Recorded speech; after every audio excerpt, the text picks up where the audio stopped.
DTV es todo lo que un país en democracia tiene que ser. DTV es tu voz en el Congreso. Este 2023, seguí eligiéndonos. DTV, el periodismo en el Congreso.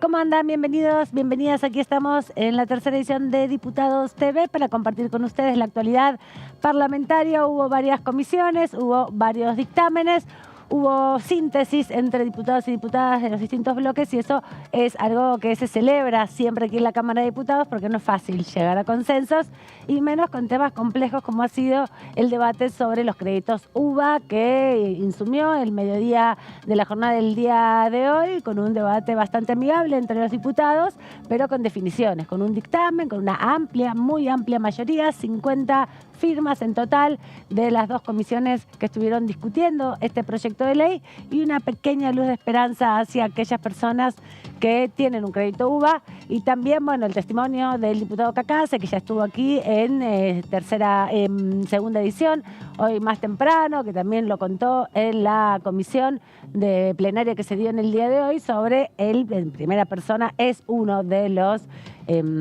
tomadores de crédito UVA para una vivienda y parte de eso fue lo que se testimonió también en primera persona hoy ahí en la Cámara de Diputados, en las comisiones que se estuvieron juntando y sesionando. Así que de eso vamos a hablar hoy, también del dictamen que obtuvo en Comisión de Comunicaciones e Informática, bien digo, el proyecto de la Ley Olimpia, del que hemos hablado mucho, largo y tendido ya, así que lo vamos a repasar también un poco con varias diputadas. Nos vamos a centrar en la provincia de Jujuy, vamos a tener la oportunidad, si todo sale bien, de hablar con dos diputadas. Por un lado, vamos a hablar con la diputada oficialista, Carolina Moisés, pero también vamos a hablar con la diputada que acaba de asumir en la sesión del jefe de gabinete el día martes, Natalia Sarapura, del radicalismo, en reemplazo del, mandato cumplido ya, diputado Bouid, que volvió a ser ministro en su provincia, en Jujuy, en este nuevo mandato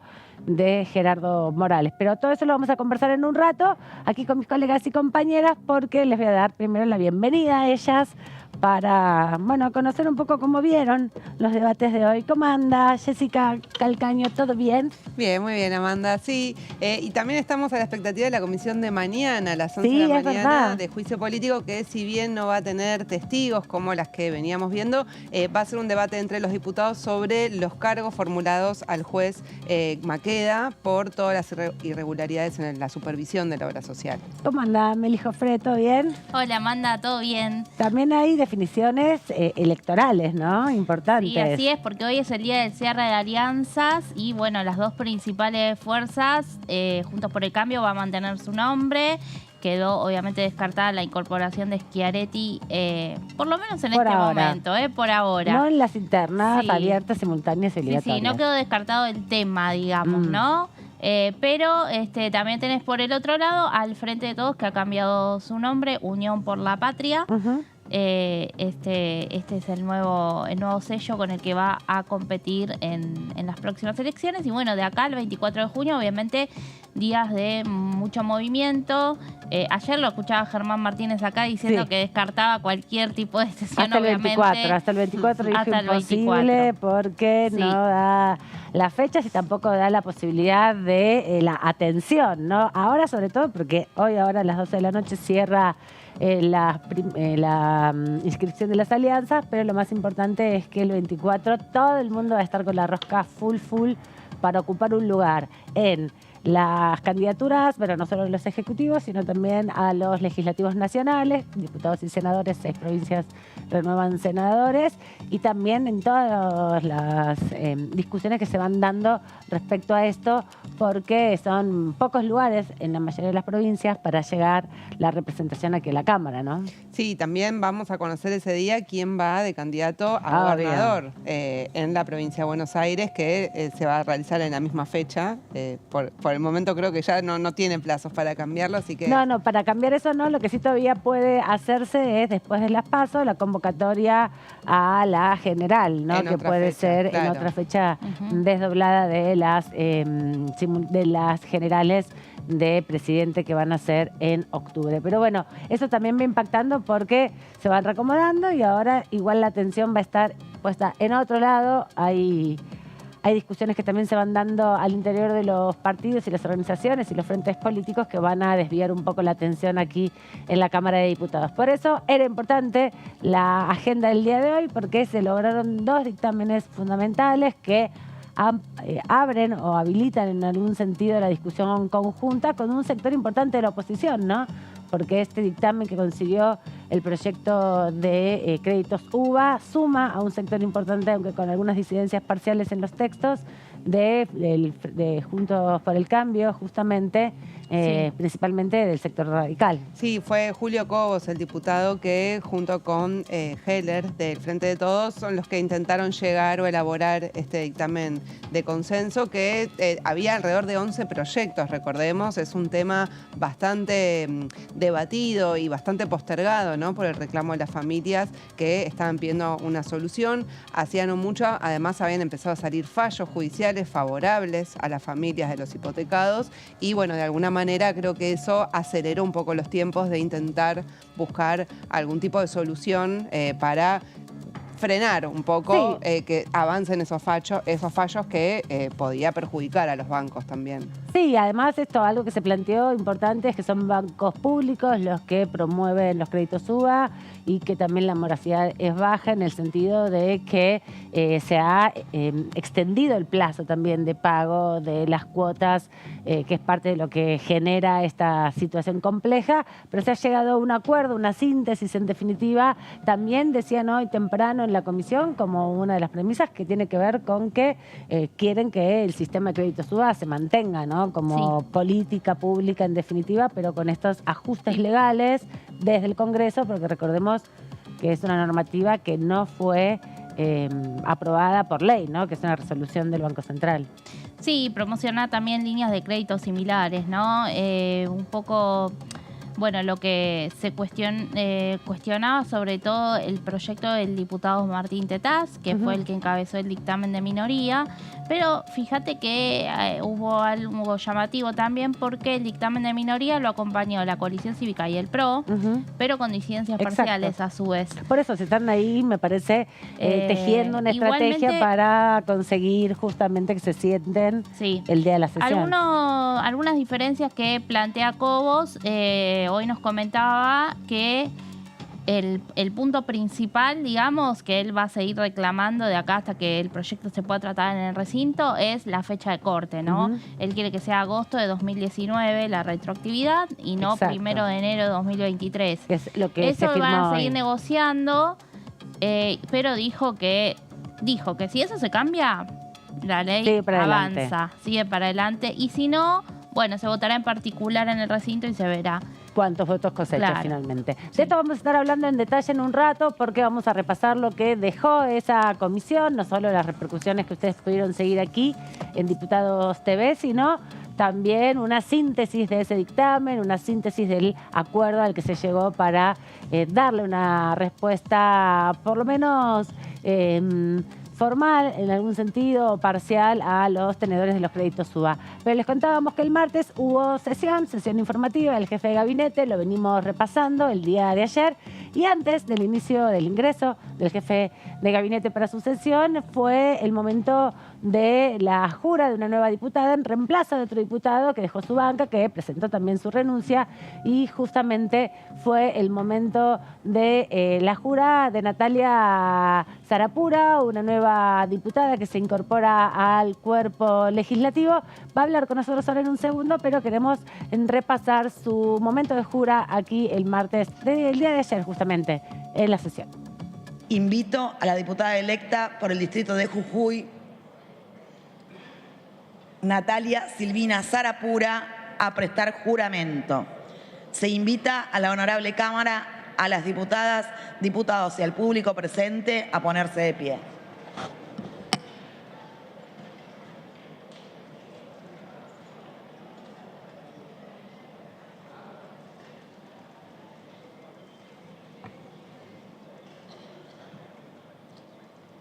Natalia Silvina Sarapura. Juráis por la patria desempeñar fielmente el cargo de diputada y obrar en todo de conformidad con lo que prescribe la Constitución Nacional.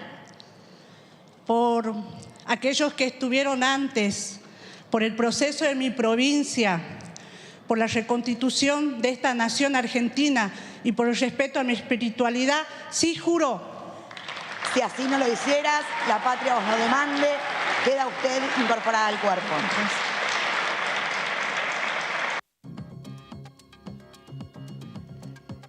Estábamos repasando el momento de la jura de la diputada Sarapura, que le damos la bienvenida. Ella representa el radicalismo de la provincia de Jujuy. ¿Cómo estás? Bienvenida. Un gusto, la verdad, una alegría de estar acá con ustedes. Y estábamos justo conversando mientras todos veían la jura. Vos nos contabas cómo se había gestado toda esta situación y que, bueno, venías planteando justamente cómo iba a ser el proceso de tu jura. Te hacen elegir, ¿no?, una frase. Sí, tienen 5 propuestas de fórmulas. Yo siempre he sido muy consciente de algunos aprendizajes de mis abuelos y de mis abuelas. Mis abuelos dicen que uno expresa con la palabra un pensamiento y que la palabra es energía. Por eso te dicen hay que pensar bien y hay que hablar bien. Por eso no está bueno pensar mal ni decir malas cosas, porque uno está generando una energía. Dice que el pensamiento y la palabra se convierten en una energía. Y entonces cuando uno llega a un lugar, la mejor forma de darse a conocer es con la palabra. Y entonces para mí el juramento no solo responde a un compromiso social, público, moral, sino también a lo que quería traer ese espacio. Entonces había una fórmula. Yo sugerí, bueno, yo soy respetuosa de mi propia espiritualidad, vengo de Jujuy, de una provincia prioritariamente indígena, donde los hombres y mujeres sentimos que somos hijos e hijas de la Madre Tierra y que es nuestro mandato respetarla, promover, darla a conocer y promover una visión del mundo más respetuoso con la naturaleza. Y entonces hice ese juramento bajo ese pensamiento que es, primero que todos llegamos a lugares donde hubieron otros, donde pasaron otras personas, otras energías, otros pensamientos, otros decires, otros sentires. Y entonces, un poco en respeto de ellos, saludarlos, reconocerlos, saber que estuvieron ahí, que forman parte de ese proceso. Después la provincia, que tengo el honor de conocer mi provincia como pocos.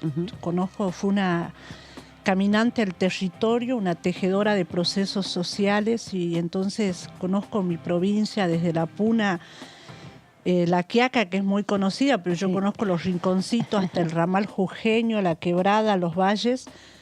Y bueno, jurar sobre el proceso en mi provincia, sobre la necesidad de reconstitución de la unidad nacional, de la nación.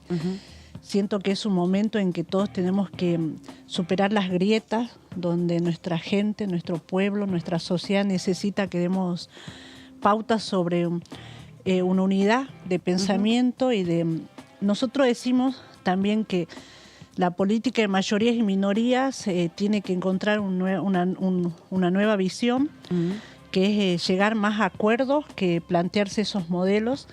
Y con ese pensamiento llego a lo mejor a un espacio donde tenemos que construir, ¿no?, desde la diversidad también, porque no tengo noción de que también haya llegado alguien con el origen indígena al que tengo y el proceso de reivindicación que traemos. Así que, bueno, justo compartieron la jura, que para mí tiene que ver con eso, ¿no?, con ratificar ese proceso y esa vocación de construcción desde la diversidad y desde el respeto. Y Natalia, vos venís de transitar todo ese proceso, llegás a la Cámara de Diputados en reemplazo al diputado Bouid, pero nos contabas que tenías también un trabajo territorial principalmente. Sí, yo he sido una adolescente que descubrió el valor de la identidad, proceso de la migración, de una joven indígena que migra para estudiar. Por eso dimensiono y pongo en valor las acciones de mi gobernador de construir 100 escuelas en lugares desde donde migrábamos hombres y mujeres para acceder al nivel medio. Estamos construyendo escuelas secundarias para 30 alumnos, para 15 alumnos, para 20 alumnos, porque para nosotros el derecho a la educación iguala, repara y constituye la herramienta más generadora de proceso de ciudadanía. Y en ese sentido migro, producto de procesos de discriminación que se daban, imagínense, hace 3 décadas, donde el tema indígena era menos respetado, más desconocido. Muy estigmatizado. Sí, ayer hablábamos cómo vivimos en sociedades que catalogamos todos, que para todos hay estereotipos, y muchos de esos estereotipos tienen que ver con el que tiene, con el que no tiene, con el que sabe, con el que no sabe, con el que decide, con el que no decide. Y ese es el mundo que la política debería buscar transformar, ¿no? Y generar mundos y espacios de igualdad. Yo he tenido una carrera política muy joven, he sido diputada provincial, he sido directora de Cultura, ministra de Desarrollo Humano, ministra de Derechos Humanos y Pueblos Indígenas. He estado en escenarios nacionales e internacionales. Mucha gente me dice a veces cuando voy a algún espacio, me dice, bueno, con ese pensamiento es difícil llegar a espacios donde son los otros. Y a mí mi trayectoria me ha permitido mantener esa esencia y ese pensamiento y generar procesos desde ese lugar. Yo soy de las mujeres que ha luchado por derecho a las comunidades cuando no había, porque empecé mi militancia en el año 92 y la reforma de la Constitución es del año 94. Empecé la militancia de la causa indígena en el contexto de los 500 años y he logrado transformar no solo el Estado, sino la sociedad, y una visión que niega la presencia de los indígenas a una sociedad que reconoce, de un Estado que no solo negaba, sino que fue la campaña al desierto con un proceso de genocidio cultural, con un Estado que pretendía la asimilación, a ser la responsable de la política pública, de un Estado que tiene que promover, que tiene que garantizar, y de un Estado que ve y trata a los pueblos indígenas como sujeto de protección, a un Estado que tiene que reconocer y garantizar los pueblos indígenas como sujeto de derecho. Esa transformación social la he visto desde distintos ámbitos. Sé lo que significa construir en procesos de opresión, construir en procesos de desigualdad, de inequidad, y sé lo que significa gerenciar esos ámbitos de mundos que son distintos y que necesitan puntos de encuentro, ¿no? Diputada, la consulto, flamante diputada, porque bueno, en este rol que ha tenido hasta hace muy poquito de ministra de Derechos Humanos y Pueblos Indígenas, hay fuertes protestas y al mismo tiempo, bueno, siendo parte del gobierno de Gerardo Morales, hay protestas en Jujuy por la reforma constitucional, y justamente un grupo que está movilizado son las comunidades indígenas que, bueno, denuncian no haber sido consultados. ¿Cómo se dio esto desde su rol? Sí. Justo hoy hablábamos del valor de la reforma de la Constitución. Nosotros en Jujuy estamos haciendo un proceso que es visto desde distintos ámbitos, ¿no? Por un lado, venimos de una provincia considerada y tratada como inviable, donde las formas en que se constituía la organización social era la violencia como canal de expresión, de gestión, de incidencia. Es decir, había un Estado débil, poco presente y menos al lado de la gente. Entonces llegamos, por un lado, a hacer un Estado presente. Lo primero es que tuvimos que fortalecer el Estado y devolverle la capacidad de ser garante de derechos. Y en el ámbito de la política pública para pueblos indígenas, de un Estado que negaba, de un Estado que trataba a las comunidades como problemas a atender o como colectivos a los cuales hay que ayudarlos a acceder a un Estado que lo primero que hicimos, bueno, a mí me tocó ser secretaria de Pueblos Indígenas, es inaugurar una nueva etapa de llamar a las comunidades a una vocación de diálogo, reconocer la ausencia del Estado, reconocer la falencia del Estado, porque cuando nosotros llegamos al gobierno en el año 2016, a pesar que Jujuy era una de las provincias con mayor población indígena, junto a Salta somos las provincias que tienen el 60% de la cantidad de comunidades indígenas. En la provincia de Jujuy hay 300 comunidades indígenas, 11 pueblos indígenas, Y en ese sentido no existía un órgano de la política pública, no existía una coordinación, un programa, una dirección, menos... ¿Y cómo se implementaba la ley, por ejemplo, de propiedades comunitarias, la 26? Por ejemplo, 160? se había hecho convenios, digamos, en ese momento se quería discutir, por ejemplo, hacerlo con la universidad. Existía el registro de comunidades indígenas, la Secretaría de Derechos Humanos que gerenciaba las acciones. Entonces, lo primero que hicimos es crear la Secretaría de Pueblos Indígenas y a partir de ahí gerenciar una política pública que, por un lado, reconozca, modificamos el registro de comunidades, lo creamos como comunidades y pueblos, reconociendo el estándar de derecho que hay en el escenario internacional. Creamos un programa de consulta y consentimiento libre, previo e informado. Ese programa sienta las bases de un proceso porque siempre que se habla de derechos indígenas hay que reconocer el contexto histórico que tiene. Por un lado, de comunidades que han sido víctimas de procesos de opresión, estados que no tienen actores preparados para garantizar o gerenciar procesos de diversidad e interculturalidad, comunidades que no creen en el rol del Estado como garante de derechos, con una desconfianza histórica, sí, porque el Estado ha estado ausente, porque, digamos, han sufrido procesos. Mucho. Entonces, a nosotros, la transformación social que hemos hecho desde el 2015 es, primero, tener política pública. Segundo, primero, crear la institucionalidad con política pública. Segundo, empoderar y hacer un proceso de sensibilización a todos los niveles del derecho indígena. Hasta nuestra llegada no teníamos experiencia de ejercicio del derecho a la consulta, que es una demanda histórica. Nosotros logramos gerenciar ese proceso, preparando a actores públicos, preparando a las comunidades para que elaboren sus propios protocolos de consulta. Es decir, que hay un proceso de transformación social. En el proceso de reforma se creó por ley la convocatoria, se constituyó, se eligieron los convencionales. Sí. Y se hizo un proceso con un grave participación. Los convencionales recibieron a la Comisión de Participación Indígena, que son delegados de los pueblos elegidos por las asambleas de los pueblos. Se generaron niveles de participación, también gerenciando la propuesta. Hoy tomó conocimiento la propuesta que tocaría, que es el artículo 50 de la Constitución a reformar.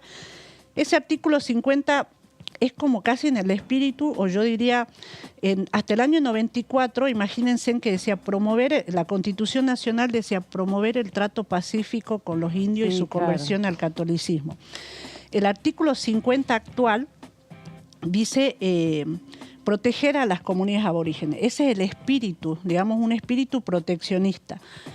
Las comunidades, cuando nosotros hicimos ese proceso, llevándolo a las comunidades lo que plantean es que haya el espíritu del 75 inciso 17, que se incorpore en la Constitución provincial el espíritu del 75 inciso 17 de la Constitución Nacional.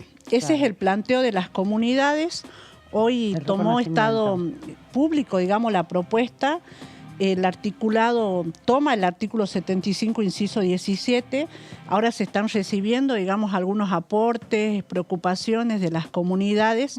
Y ese proceso, sin duda, es significativo porque si hasta la fecha el artículo 50 solo habla de la protección, con esa vocación del sujeto de protección, estamos cambiando de paradigma a sujeto de derecho. En el marco del derecho a la consulta siempre existen procesos de construcción porque en el mundo indígena hay institucionalidades. No es como antes, que en Jujuy hay 300 comunidades con sus autoridades, con sus presidentes. ¿Y están todos ya registrados en el INAI? Tenemos 274 personerías jurídicas reconocidas. Somos la única provincia que creamos el registro antes que el INAI. Nosotros creamos el registro en el año 93, el INAI en el año después, y lo crearon. No, porque la ley es 26.000, así que es del año 2006, si no recuerdo mal. La ley. No, la 23.302. La 26.160. Es antes, y después saca el INAI la resolución 4811 que reglamenta la ley 23.302. Y la Constitución reconoce la personería jurídica y después de ese proceso se crea el RENACI, pero inclusive la gente que lo creó el RENACI fue a Jujuy obviamente, para conocer es lo ese más lógico proceso. Además, ¿no? Que sean las propias provincias quienes avancen en esa Pero respondiéndote discusión. a tu pregunta, el ejercicio del derecho a la consulta tiene siempre connotaciones políticas estructurales. Por ejemplo, nosotros en Jujuy en este momento superamos el debate de la afectación directa e indirecta. Ante procesos de llegadas de empresas, las comunidades dicen yo tengo el derecho de autonomía. A mí se me tiene que consultar porque el recurso está acá. La comunidad vecina que quiere acceder a beneficio de la actividad o que no quiere acceder porque no comparte esa visión, dice a mí también se me tiene que consultar. Eso en el marco del derecho internacional hay poco escrito porque, por un lado, la Constitución Nacional dice la afectación directa, ¿no? Y nosotros realizamos los procesos de consulta, pero hay mucho debate sobre el grado de afectación y hay un debate sobre la afectación directa o indirecta que es producto del ejercicio de aplicación de un derecho que ha sido negado históricamente, ¿no? Pero nosotros ratificamos la voluntad de diálogo y de construcción porque de lo que estamos hablando de garantizar derechos de sectores que fuimos históricamente negados y de procesos que tienen un contexto social que no es menor, ¿no? Y diputada, ya que está hablando de la provincia de Jujuy, ayer estuvo bastante presente en la sesión informativa del jefe de gabinete Rossi. Y otra de las problemáticas que se plantearon el día de ayer es la protesta de los docentes y las docentes que están reclamando por los salarios, para ver cómo está esa situación hoy en la provincia, qué respuestas se están dando de parte del gobierno provincial, porque además entiendo que también está el cuestionamiento al aspecto de la reforma que es más contra el derecho a la protesta. Sí, en realidad nosotros en el marco del conflicto salarial docente estábamos preocupados porque, hoy se conocieron los índices de inflación y claramente seguimos en un proceso inflacionario. Nosotros venimos generando propuestas a todos los docentes, reconociendo que la demanda salarial es justa. Sabemos que hacen una reivindicación que corresponde al escenario económico en el que estamos. La propuesta que le ha hecho el gobierno de la provincia es de 179, que es más de lo que dice la media nacional y de lo que han generado otras provincias. Estamos en esa invitación al diálogo permanente. Sentimos que también se ha tomado el contexto de la constituyente para generar, un proceso. Ustedes saben que hay si se quiere, una preocupación por la situación social permanente en toda la provincia, en todo el país, y eso lleva a que se generen procesos de politización.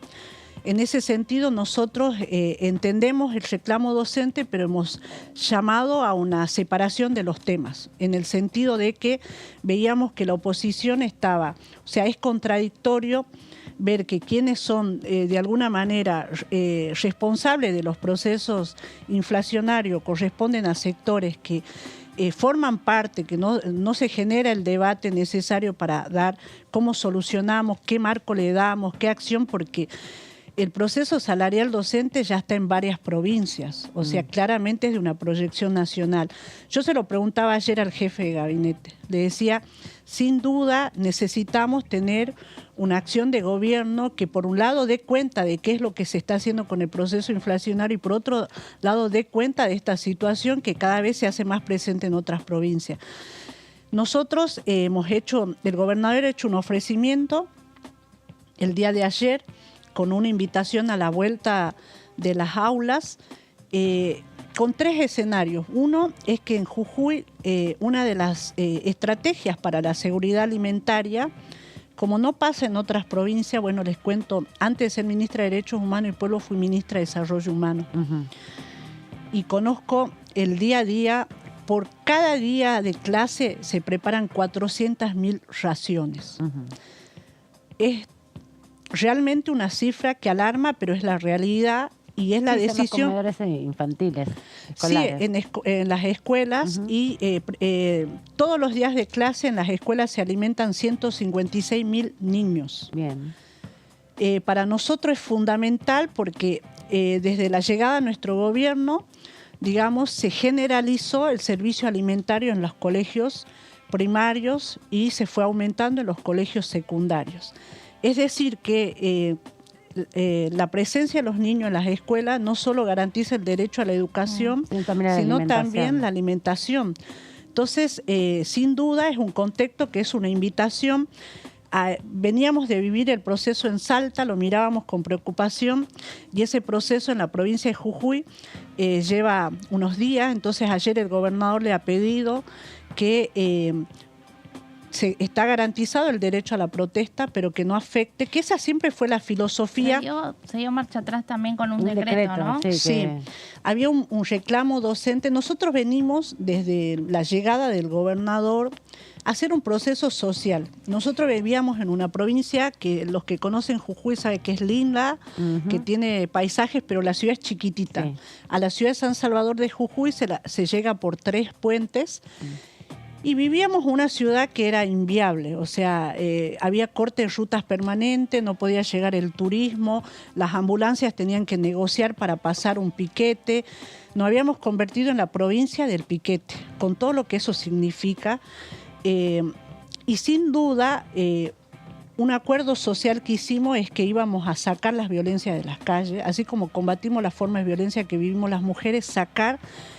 Y fuimos construyendo un acuerdo que se fue consolidando democráticamente en las urnas y que se fue dando instituciones y se creó el Código Contravencional para sancionar las medidas que afectan los derechos de otros.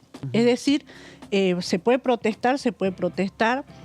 Lo que no se puede hacer es cortar una ruta y no permitir el paso.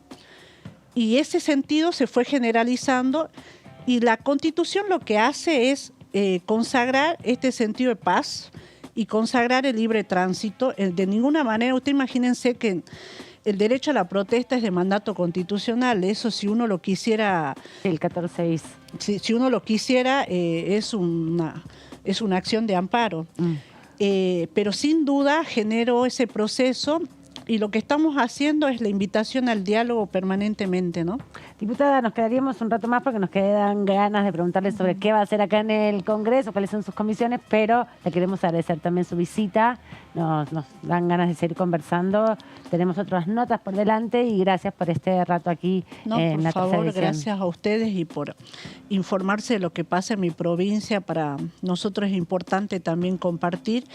Y sí, estamos para, como digo siempre, dejar lo mejor de uno en el proceso que nos toca y con esa mirada siempre de pluralismo y de diversidad y de conciencia de la responsabilidad. Gracias, diputada. No, gracias. Hasta la próxima. Gracias. Nosotros vamos a repasar lo que decía Florencia Lampreave, diputada del oficialismo, en el contexto de la Comisión de Comunicaciones e Informática para darle dictamen al proyecto que busca tipificar la violencia en entornos digitales. Un avance empezar a trabajar en estos términos, porque cuando estamos incluyendo la violencia digital como una tipificación de las violencias contra las mujeres, también estamos abriendo esta discusión que bien planteaban de entender a las redes sociales, entender a las plataformas digitales como un espacio que ya no es únicamente del ámbito de la virtualidad, sino que no solamente tiene efectos sobre lo real, sino que es parte de nuestra realidad cotidiana. Y cada vez más, ¿no? Con la pandemia quedó mucho más en evidencia, pero ya por sí, por el salto tecnológico, todos tenemos mediada nuestra vida a través de las plataformas digitales. Y en ese sentido creo que, si bien no es el objeto directo, me parece que es importante hablar y que no se puede no hablar, si decimos violencia digital, si hablamos de violencia contra las mujeres en la esfera del espacio público digital, no hablar de la violencia política, no hablar de los discursos de odio y no hablar del intento de magnicidio a Cristina Fernández de Kirchner. Y voy a justificar también por qué lo digo, porque lo planteé en su momento, no solamente porque hay todo un debate en torno a la cuestión de los discursos de odio. Sé que muchos vienen de la Comisión de Libertad de Expresión y tenemos un desafío en esos términos, digamos, que quiere decir cómo hacemos para poner un límite a los discursos de odio que dan paso a la violencia en muchos casos y a la violencia política, sobre todo en Argentina, y ahora voy a decir por qué digo esto, preservando la libertad de expresión, sino también cómo hacemos para trabajar sobre el tema de la regulación de un espectro que son las plataformas digitales que quedan al margen de las normativas nacionales, al margen de los estados-nación, que son espacios de autorregulación de las empresas donde rige el interés empresarial. Yo siempre cito un estudio, digamos, del Laboratorio de Estudios sobre Democracia y Autoritarismos de la UNSAM, sobre el tema de discursos de odio en Argentina, y digo ¿por qué?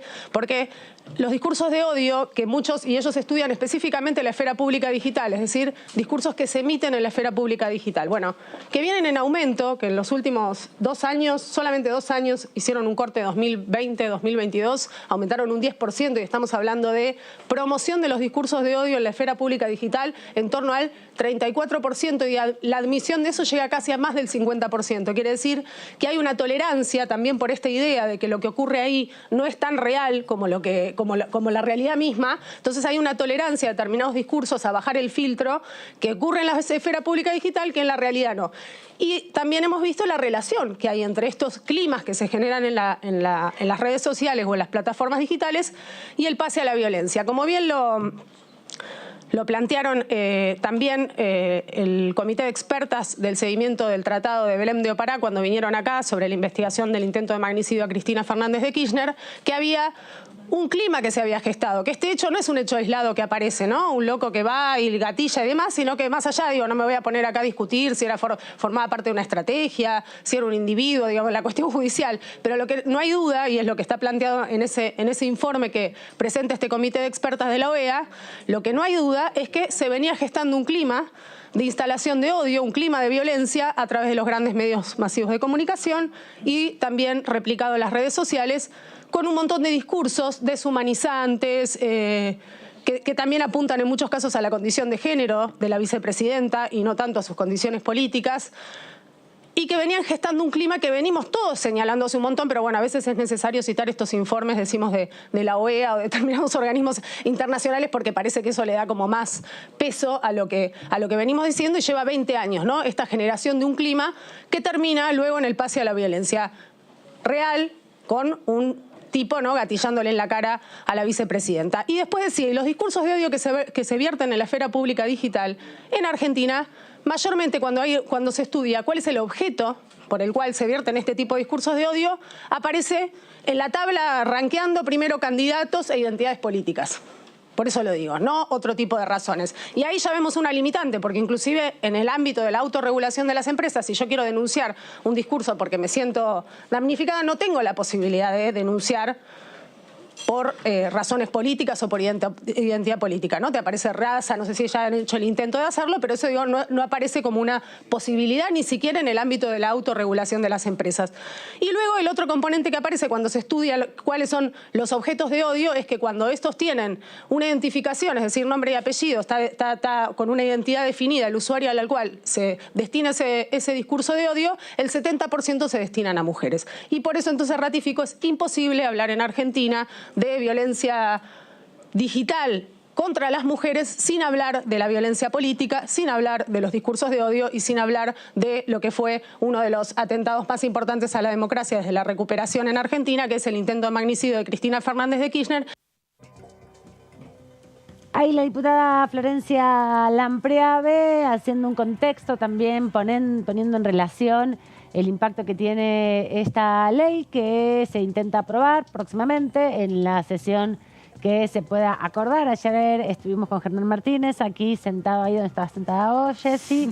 Estábamos con Gaby Vulcano y con Débora de Urieta, y nos comentó que él está haciendo todo lo que puede por el tema de para que haya sesión y que hay muchos temas ya trabajados con dictamen. Hoy, bueno, también se examinó crédito suba, así que temas económicos, temas pensé también que decías políticos. que había dicho que este tema en particular les interesaba impulsarlo. No, que eran muchos los proyectos que había, que uno de los temas que él quiere aprobar antes, sí, lo que dijo fue que antes de fin del año, antes de las elecciones en definitiva, como uno de los temas que quisiera resolver este año, tiene que ver con las licencias parentales, le dio especial énfasis a eso, pero dijo que había muchos temas para trabajar en conjunto, que había acuerdos. Me parece que también de la Ley Olimpia ayuda para esa discusión.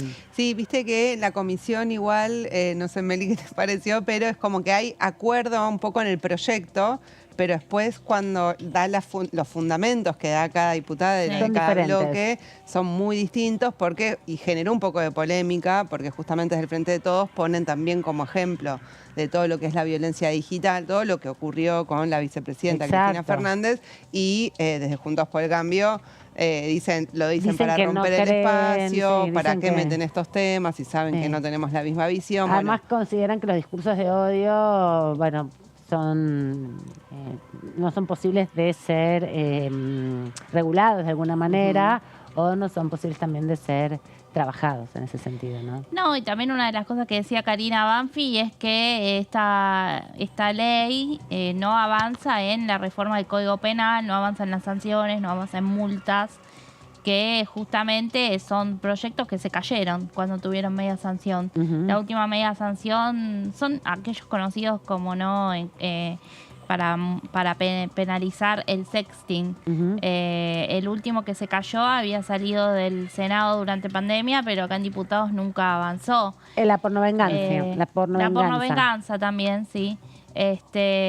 Bueno, eso decía un poco. Bueno, sí, obviamente, pero también cuando quisieron incorporar la Convención de Belén do Pará, que de la década de los 90, a la Constitución Nacional, incorporarle el tratado al artículo 75 y 122 de tratados, la mitad de Juntos por el Cambio se levantó y se fue y dejó la sesión sin quórum y no se pudo avanzar en ese tema. Entonces, bueno, también las herramientas que hay culturales son a donde se llegan los acuerdos y donde en definitiva por lo menos se apuesta a que haya una discusión cultural, ¿no?, respecto a esto y que se pueda decir con nombre y apellido que existe un tipo de violencia machista particular que afecta de una manera diferencial a las mujeres y a las identidades feminizadas y que tiene que ver también con esta perspectiva social sobre la desnudez de los cuerpos feminizados que son posibles de viralizar sin consentimiento como si no tuvieran ningún tipo de efecto, ¿no? Claro. Para mí es un tema muy interesante, pero la verdad que en algunos puntos yo todavía no tengo una posición muy tomada, te digo la verdad. O sea, creo que obviamente es algo nuevo.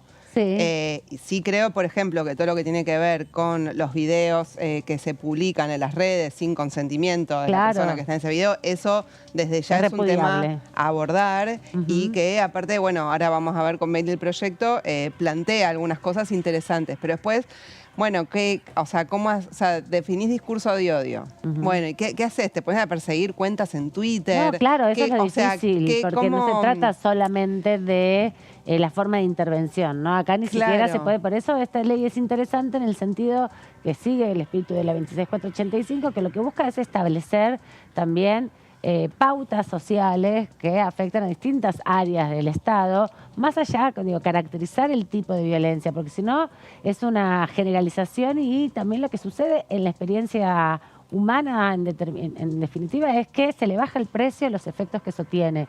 ¿Qué genera? Muerte, genera ostracismo, genera gente que se desvincula de sus actividades sociales, que no puede seguir adelante con su vida cotidiana con normalidad porque se afecta su subjetividad. Y eso hay una responsabilidad social individual, obviamente, pero también hay un rol del Estado porque Internet es un lugar, digamos, tierra de nadie, ¿no? Sí, selvático. No hay ninguna regulación. Eso es un debate, digo, a nivel internacional, ¿no? Porque además depende de qué hagan las plataformas, o sea, que tienen sus algoritmos, por todo. Supuesto. Bueno, estuvo el debate del derecho al olvido también. Exactamente, y parte de eso tiene que ver con esto, porque algo que lo que establece también el proyecto, que ya Meli nos va a contar en detalle, tiene que ver con bajar los contenidos cuando eso afecta la vida de las personas. Así que nos adelantamos, Meli, contanos el detalle de lo que ya tiene dictamen, así que está listo. Sí, ya está listo porque, bueno, el primer dictamen lo tuvo en la Comisión de Mujeres y Diversidad la semana pasada y fue consensuado este proyecto, bueno, entre dos proyectos, el proyecto de la diputada Mónica Macha del Frente de Todos y otro de Dania Tabela de la UCR. Lo que se busca es incorporar la violencia digital como una nueva modalidad dentro de la Ley de Protección Integral a las Mujeres, esta ley que es la 26.485, y por lo menos no, si bien, como decíamos antes, no se avanza en el Código Penal respecto de establecer sanciones, multas o penas hasta de prisión para tipificarlo como delito y así castigar a quien lo cometiere. Si bien todavía no se avanza con eso, bueno, por lo menos ya va a estar en la letra de una ley figurar por lo menos su definición y algunas otras cosas más. Sí, lo que pasa es que también todo el mundo quiere cárcel, Sí, castigo. Yo igual tengo una duda de eso porque la ley agrega la tipificación en una ley que es para erradicar, prevenir y sancionar. Sí. O sea, que de alguna manera los tipos de violencia que están en esta ley después pueden ser utilizados. Bueno, hay tipos de violencia y modalidades. Para iniciar acciones legales, por supuesto, ejemplo. la violencia totalmente, obstétrica se pena. La violencia obstétrica se pena. Claro. El Porque es un tipo femicidio, de violencia. la violencia física en el entorno del hogar, por ejemplo, el femicidio íntimo es una de las caracterizaciones también, ¿no? Ahí hay una modalidad de violencia que es reconocer que la violencia se da al interior de las familias, en las parejas, en la relación íntima.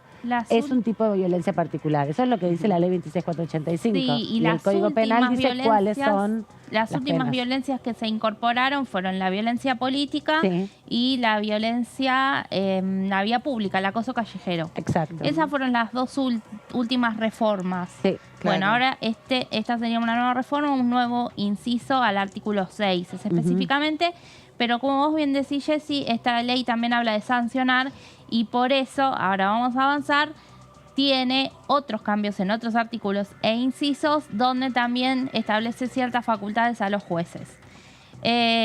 Bueno, entre uno de los cambios se establece como objetivo garantizar los derechos y bienes digitales de las mujeres, así como su desenvolvimiento y permanencia en el espacio digital. Asimismo, se deberán respetar su dignidad, reputación e identidad en los espacios digitales. Vamos a avanzar. Bueno, agrega la frase el espacio analógico o digital dentro de la definición global de violencia de mujeres. Bien, me parece que es interesante.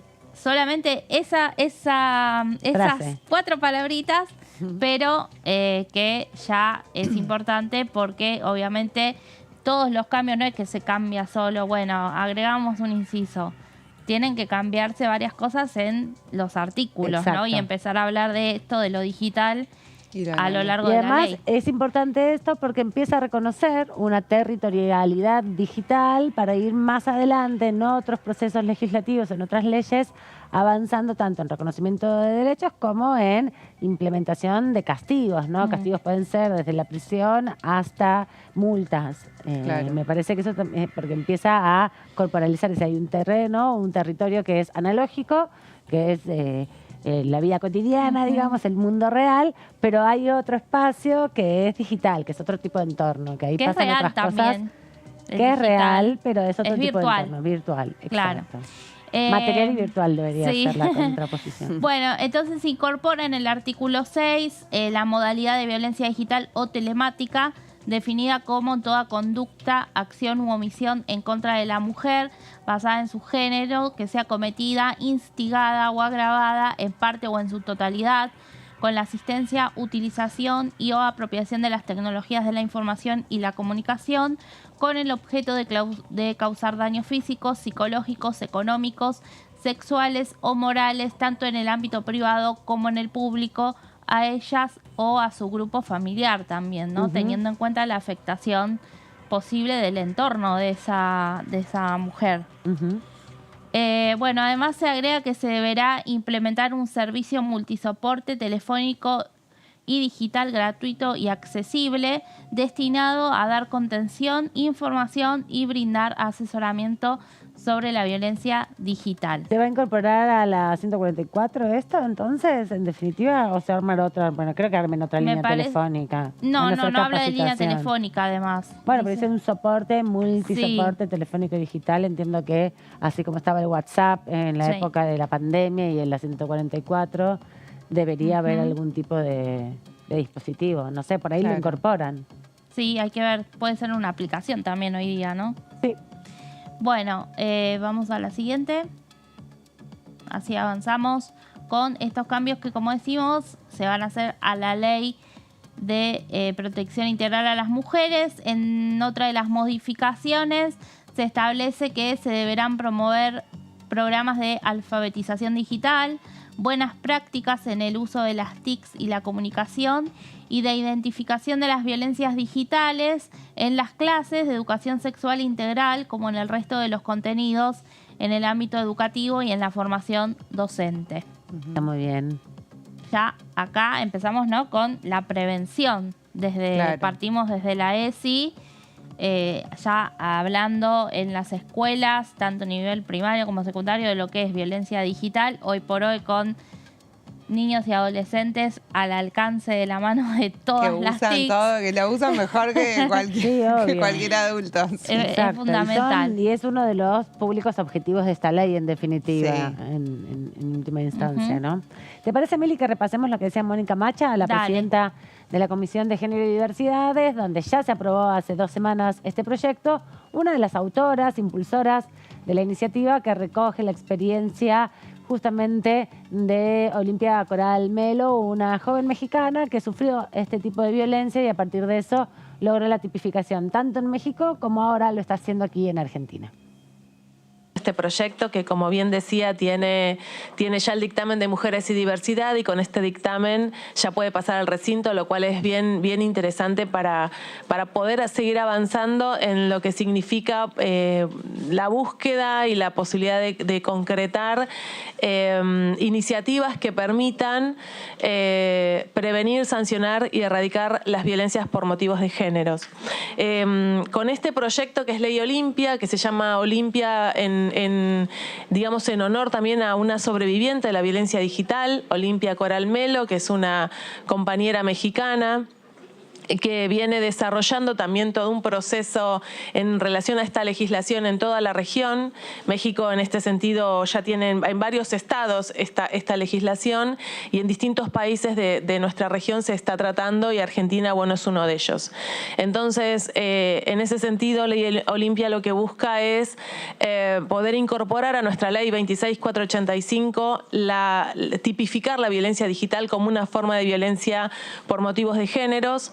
Esto nos va a permitir incluirla entonces también en las políticas públicas, en las instancias de prevención, pensando también en lo necesario que es la educación digital, en la ESI, en las distintas políticas públicas que lleva adelante el Ministerio de Mujeres, Géneros y Diversidad, y en distintos aspectos, porque en definitiva es poder situar el entorno digital como un territorio de esta época, un territorio en el que pasamos mucho tiempo, en el que lo que sucede ahí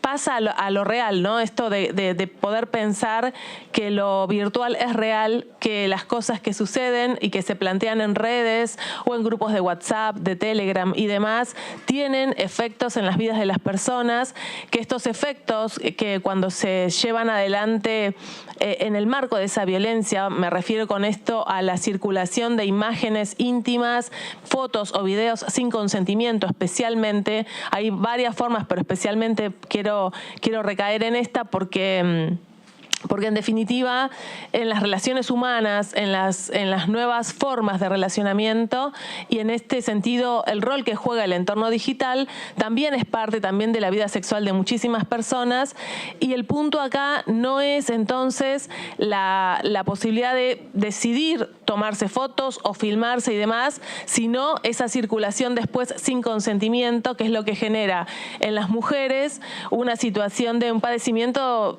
psíquico muy complejo, que además tiene obviamente luego efectos también en la salud física y emocional, y que por eso nos parece importante poder contar con esta tipificación en nuestra ley. Quiero agregar además que Ley Olimpia es complementaria, se complementa con Ley Belén, que es un proyecto que hoy está en legislación penal, y que Ley Belén apunta a poder considerar la violencia digital como un delito, y entonces una modificación al Código Penal. Lo traigo porque en definitiva con estas dos leyes estamos buscando, como decía al principio, instancias que nos permitan prevenir, erradicar, prevenir y sancionar la violencia por motivos de géneros en relación a la violencia digital. Ahí estaba la diputada Macha esta mañana participando de la Comisión de Comunicaciones e Informática, defendiendo el proyecto de ley que busca tipificar entonces dentro de las modalidades de violencia de género, en la 26485, la violencia en los entornos digitales, ¿no? Sí, así es, Amanda. Vamos a seguir, ¿te parece? Dale. Tenemos algunos puntos más. Bueno, sobre los derechos que se les deberán garantizar a las mujeres en los procedimientos judiciales, se incorpora el resguardo diligente y expeditivo de la evidencia en soportes digitales por cuerpos de investigación especializados u organismos públicos correspondientes, obviamente con el fin, ¿no?, de que no se filtre.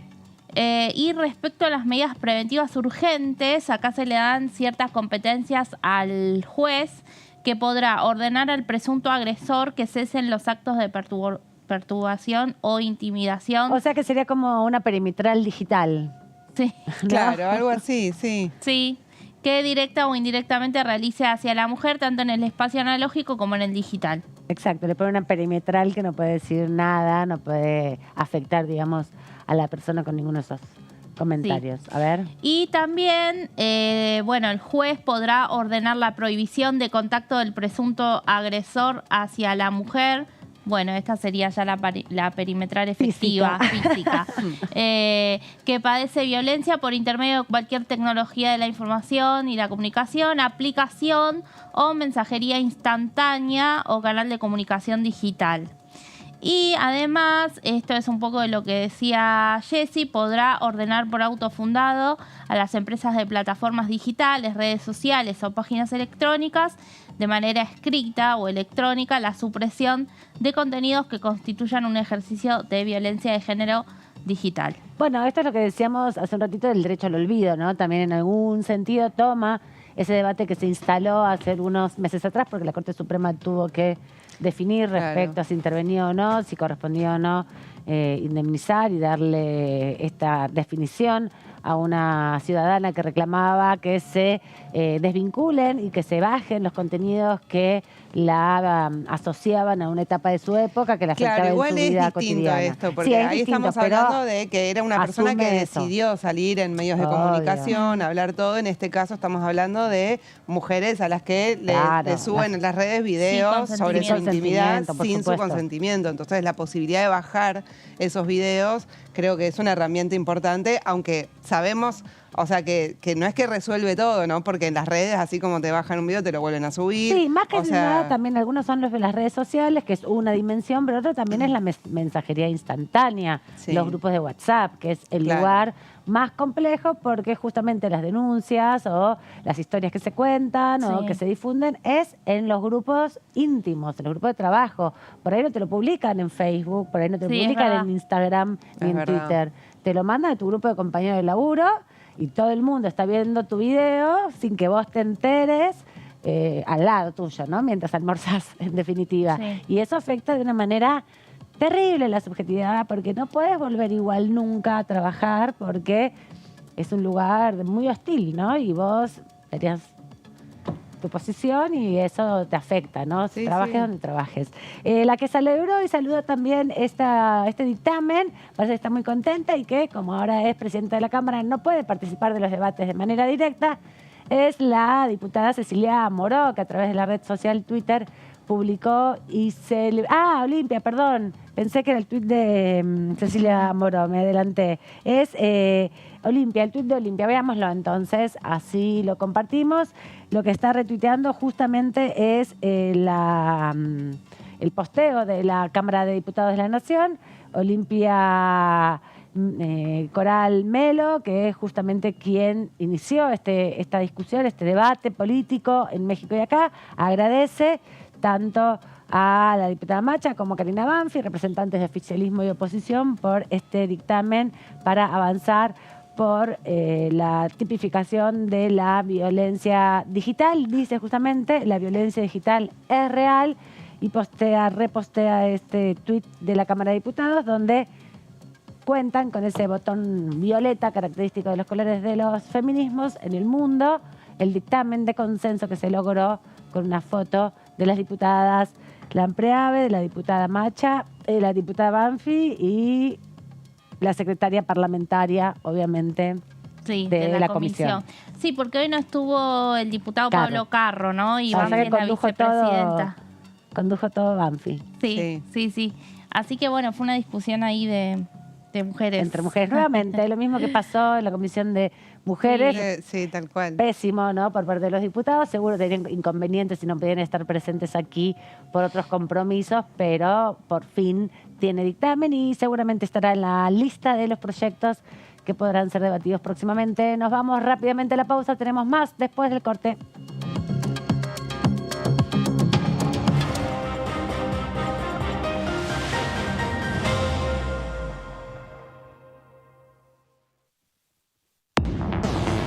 Hola, ¿cómo andan? Aquí estamos en Todo Cultura.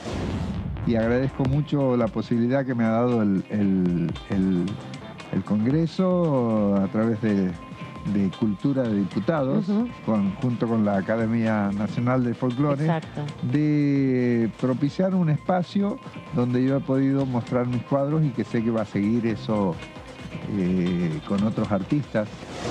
Mi hermano era representante artístico. En esa época y fue un poco la influencia que tuve. Y después, como todo chico, ¿no? Me armé un grupo en el barrio y... ¿Una banda de garage? Una banda de garage, lo que dirían hoy los americanos. No era de punk, pero era de música, en ese momento era música beat, se le decía. Estaba el rock sinfónico y la música beat. Todo Cultura, miércoles 23 horas.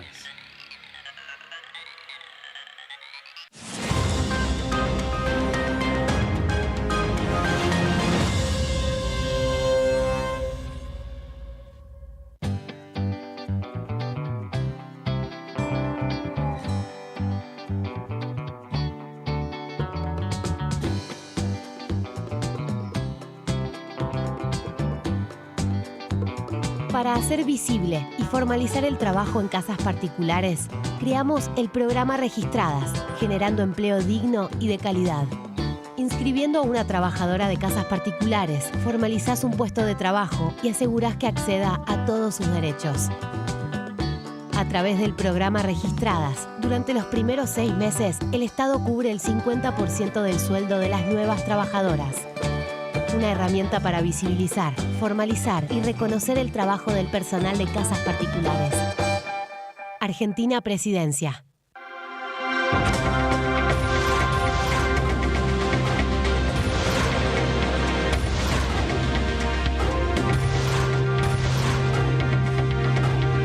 Ellos son tu voz en la tercera edición.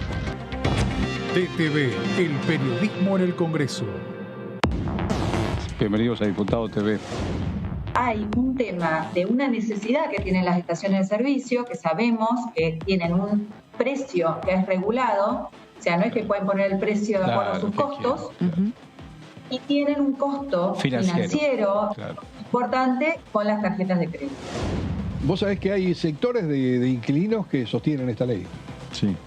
La defendieron, de hecho, cuando se dio el debate. Sostienen. La defienden todavía al día de hoy. Lo cierto es que también las consecuencias, bueno, nosotros, pragmáticamente y con la responsabilidad que tenemos, no podemos analizar que el mercado inmobiliario cambió y que cada vez es más difícil alquilar viviendas permanentes. DTV, primera edición, de lunes a viernes. Continúa abierto el registro de acceso para los subsidios a la energía. Ahí podrás realizar la solicitud para acceder a los subsidios de gas y electricidad. Ingresá a www.argentina.gov.ar/subsidios y completa el formulario de inscripción. Acordate de tener las facturas a mano, ya que se te van a solicitar datos de medidor y número de usuario. No hace falta que el servicio esté a tu nombre. Con la segmentación energética, construimos un sistema energético más justo y sustentable y seguimos acompañando a quienes más lo necesitan. Secretaría de Energía, Ministerio de Economía, Argentina Presidencia.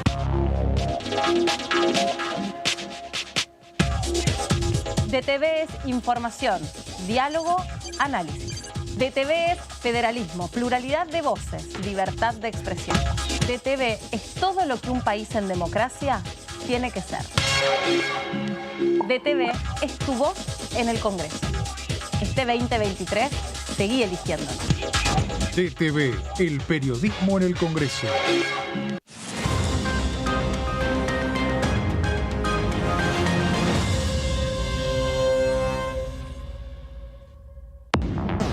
muy bienvenidos a una nueva edición de Ecoagenda, como siempre a través de la pantalla de Diputados Televisión.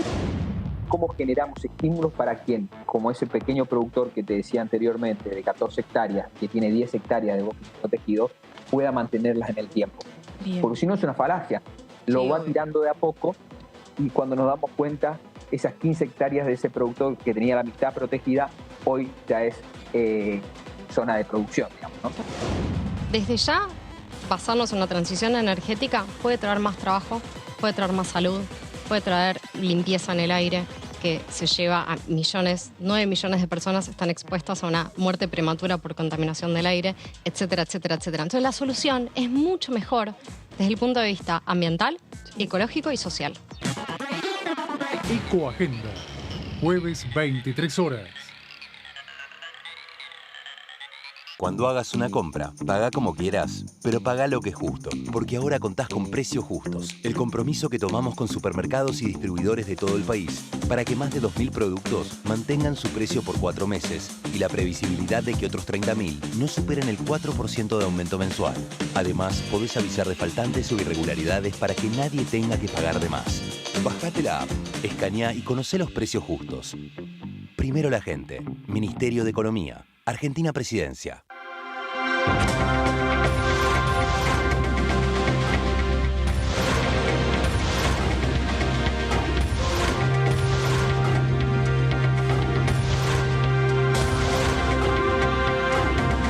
Ellos son tu voz en la segunda edición. DTV, el periodismo en el Congreso.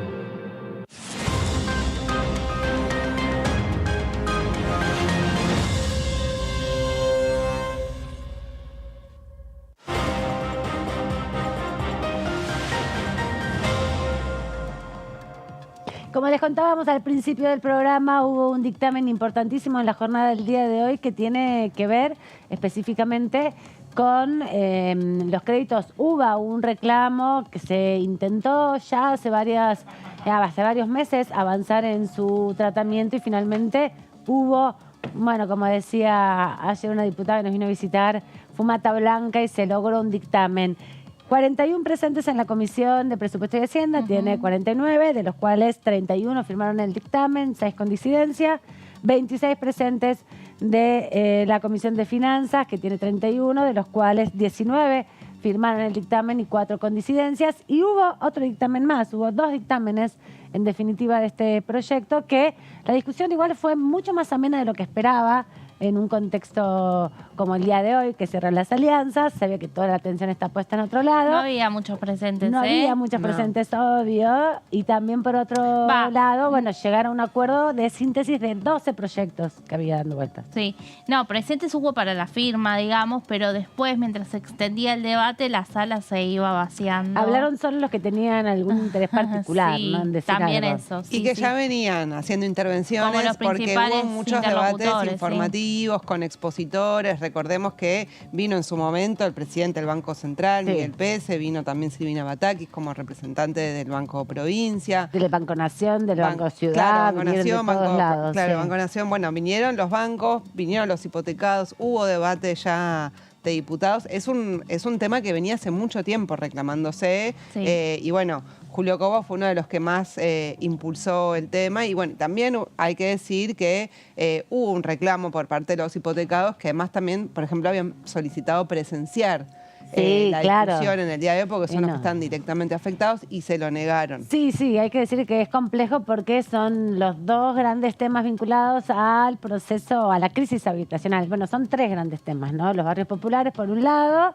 por otro lado la situación de inquilinos y por otro lado los tomadores de crédito. Entonces esos 3 temas, esas 3 dimensiones, podríamos decir, de la situación habitacional en la Argentina tienen distintas respuestas, todos vienen a reclamar al Congreso, es algo que se destacó fuertemente, pero también son situaciones muy desiguales, ¿no? Porque son volúmenes de personas muy desiguales, inquilinos son 9 millones, y hoy nos enteramos, o yo por lo menos me enteré, que son menos de 100.000 los tenedores de crédito. Sí, son un poquito más de 100.000 de las familias. Bueno, hoy un poco eso decía el diputado Carlos Heller, ¿no? Estamos hablando de que no es una ley que va obviamente a solucionar la problemática de la vivienda, porque solamente, bueno, busca atender a un sector de la población que accede a eso. Que está en condiciones de poder, bueno, afrontar una cuota más allá de lo que ha pasado a partir de la inflación y cómo se les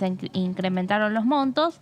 Pero hay otras aristas de la crisis habitacional que requieren soluciones mucho más estructurales y que obviamente no van a ser a este algo que proyecto. se ponía muy en la discusión hoy, que se ponía muy sobre la mesa, es primero que se trata de un tipo, casi la única. La otra política de vivienda es el Procrear, que es el otro plan, que es un plan de créditos que se accede por un sorteo, que también es bastante difícil acceder, tenés que tener determinadas condiciones para acceder, pero en el mismo sentido, los créditos UBA son créditos para la vivienda o para refacción, incluso también para compra, adquisición de vehículos, que son una tasa subsidiada y también que están vinculados o afectados por el impacto inflacionario, el incremento de la cuota. Como esto estaba en un contexto donde se planteaba inflación cero, bueno, mucha gente se entusiasmó diciendo, va a bajar la inflación, va a salirme todo más barato. No pasó y eso. además era una promesa de que de los créditos UBA, que las cuotas no iban a superar nunca el 35 o el 30% de los ingresos, cosa que no sucedió. Exacto. Justamente porque la evolución del índice UBA, que sigue la inflación, se disparó muchísimo, los salarios no fueron al mismo nivel y además el problema de los hipotecados UBA no solo es que la cuota era muy cara, sino que el capital inicial, o sea, la deuda inicial que habían tomado se iba actualizando, está medida en UBA, entonces eso también se multiplica, o sea, fue siguiendo la evolución de la inflación, entonces alguien que sacó un préstamo de, no sé, por decir cualquier número, digo, 2.000 pesos, eso se multiplicó, no sé, al 100%, 200%, o sea, es una deuda que es impagable. Algunas Entonces, cosas que ese tienen, es uno de los puntos. Algunas cosas que tienen que ver con esto, porque ahora vos nos vas a contar, Jessy, en detalle el proyecto que quedó de ese dictamen, en definitiva, es que la cuota, como bien decíamos, no puede superar, está vinculada con los ingresos, una vez aceptado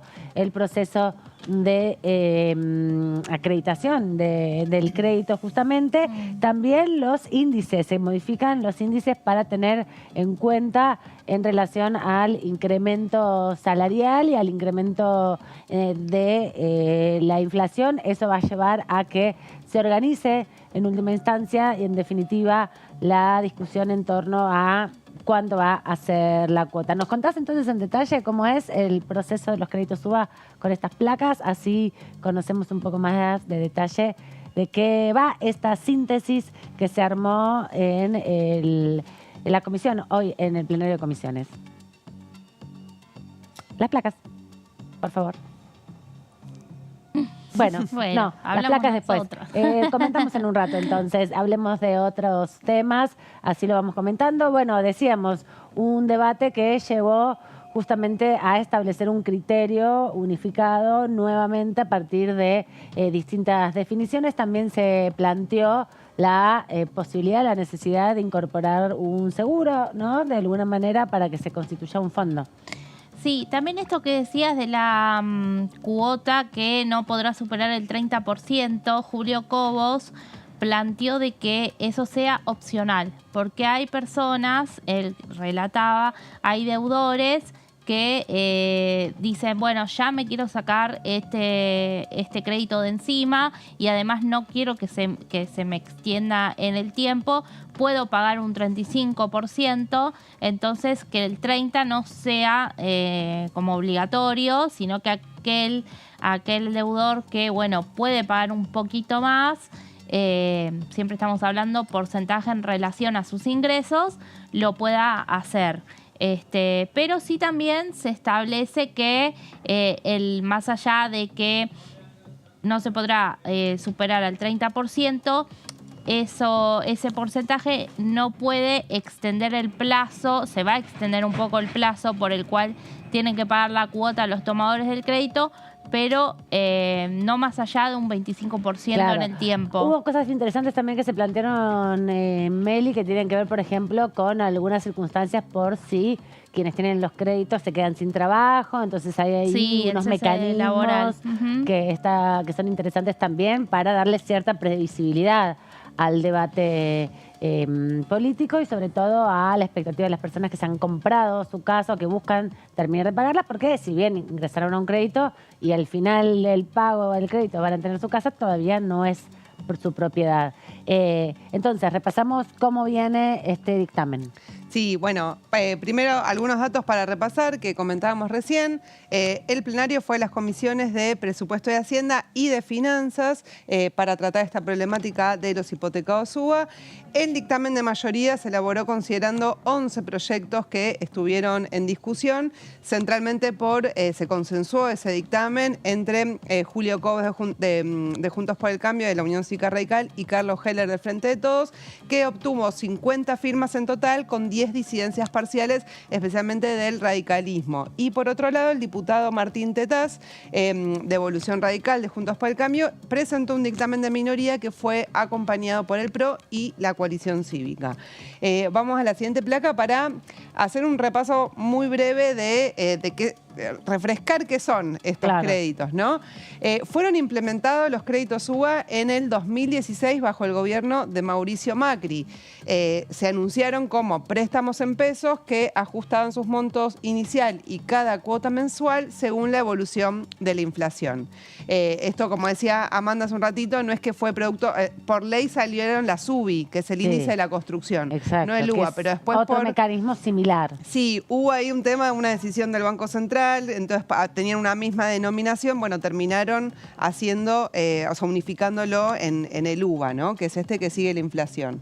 Y se calcula que hay 105.000 familias que solicitaron estos créditos hipotecarios que exceden el 35% de sus ingresos, que era la promesa, o sea, por eso se habla de estafa, ¿no? Porque cuando Mauricio Macri anuncia estos créditos y también la publicidad que hacía el banco, los bancos, o sea, los bancos públicos, el Banco Nación, todo, que los otorgaban, decían, adherite a esta hipoteca porque nunca va a superar la cuota del 35% de los ingresos. Entonces ellos, lo que muestran las familias es que hubo publicidad engañosa, que fue, digamos, una estafa que se orquestó desde el propio Estado cuando fue el gobierno de Mauricio Macri. Para que vos termines pagando más caro el crédito, pagás mucho más por los intereses porque tenés mucho tiempo más que pagar esa plata que te prestaron en un inicio, ¿no? Para devolver ese dinero. Así es. Y el 70% de estos créditos fueron otorgados por bancos públicos. Cuando fueron los bancos a la comisión, dijeron, el Banco Nación tiene el 47%, el Banco Provincia el 13% y el Banco Ciudad el 9%. Esto un poco para repasar y refrescar algunas cosas. Ahora, yendo al dictamen de mayoría, porque bueno, hay algunas cosas, a mí por lo menos leyéndolo, bueno, cómo funciona un fideicomiso, qué es esto de la compensación a los bancos. Vamos a ver un poco esto. Primero la parte que le compete a los hipotecados, ¿no? Que es que el recálculo de las cuotas a partir del 1 de enero, propone el dictamen del 2023, se empiezan a regir por la evolución del RIPTE, que es el índice de los salarios de la economía formal. No es el coeficiente de variación salarial que toma también el salario de los informales. Es decir, que el RIPTE, si uno ve, o sea, son los que la paritaria. Los que tienen paritaria, los que tienen convenio y que han tenido mejoras y que están evolucionando más, digamos. Sí, por lo menos le empatan a la inflación, claro, digamos. entonces, por eso Cobos hoy decía que va a haber una recomposición salarial y que también por eso tenía que ser optativo el RIPTE y el IPC. Claro, porque otro de las cláusulas... No sea que el RIPTE vaya también subiendo y en definitiva... Claro, exactamente. Por eso incluyeron uno de los artículos, dice explícitamente que En caso de que el RIPTE sea menor, en caso de que el UVA después termine siendo menor que el RIPTE, se va a elegir el índice más bajo. Más beneficioso del deudor. Eso es importante porque no está en función a los bancos, sino a lo que puede pagar la persona. Ese es el concepto que quieren instalar, que era el concepto original, ¿no? Vos puedas pagar como un 35% de tu salario, que es lo que destinarías a tu alquiler, por ejemplo. Que es un poco el ejemplo que también daba hoy el diputado Cacasa respecto a que él paga una cuota de 130.000 pesos y hoy ningún alquiler llega a 130.000 pesos, son todos mucho más altos. No sé en qué zona estará su departamento. Claro, en Capital Federal. Y en Capital Federal, obviamente, y un departamento de 50 metros. Entonces es algo que va en ese sentido. Así es. Bueno, la cuota, decíamos, propone el dictamen que no debe superar el 30% de los ingresos del hipotecado y en ese caso, cuando suceda eso, o sea, es como que le pueden extender el plazo, la extensión de la cantidad de cuotas hasta en un 25% de lo pactado. Por ejemplo, digo, fueron 10 años, se te pueden agregar 2,5 años. Perfecto. O sea, para que se te extienda, ¿sí? Y para ingresar a este régimen, este es un punto muy cuestionado por las familias porque los obligan a desistir de todas las acciones legales que estén en curso o futuras y que se hagan cargo incluso de los gastos de las acciones legales en curso. Igualmente, bueno, eso no sé si es así en otros proyectos, pero todos los proyectos o todas las leyes reparatorias que ha tenido la Argentina, en definitiva, buscan también desincentivar el proceso judicial contra el Estado, ¿no? Porque el Estado está pagando, está buscando una alternativa para que vos puedas confrontar y afrontar esa situación que no te perjudique. Por otro lado, no podés entonces hacerle un juicio. Entonces es ese doble rol que juega el Estado. Claro, pasa que acá hay un tema de que, o sea, porque ahora lo vamos a repasar, pero uno de los reclamos centrales es que de los hipotecados es que si ya están aceptando, dicen, si están aceptando que el UVA es malo, ¿por qué no lo hacemos todo para atrás? Porque a mí me estuvieron estafando desde el 2016 para acá. Por eso Cobos insiste con la fecha de agosto de 2019, porque él dice para que esta ley tenga adhesión. Porque si la ley no tiene adhesión de los tomadores de crédito, van a seguir ellos con los juicios y no va a servir. Y de hecho en eso Cobos nos confesó haber estado hablando con Nicolás del Caño, dándose la mano en eso.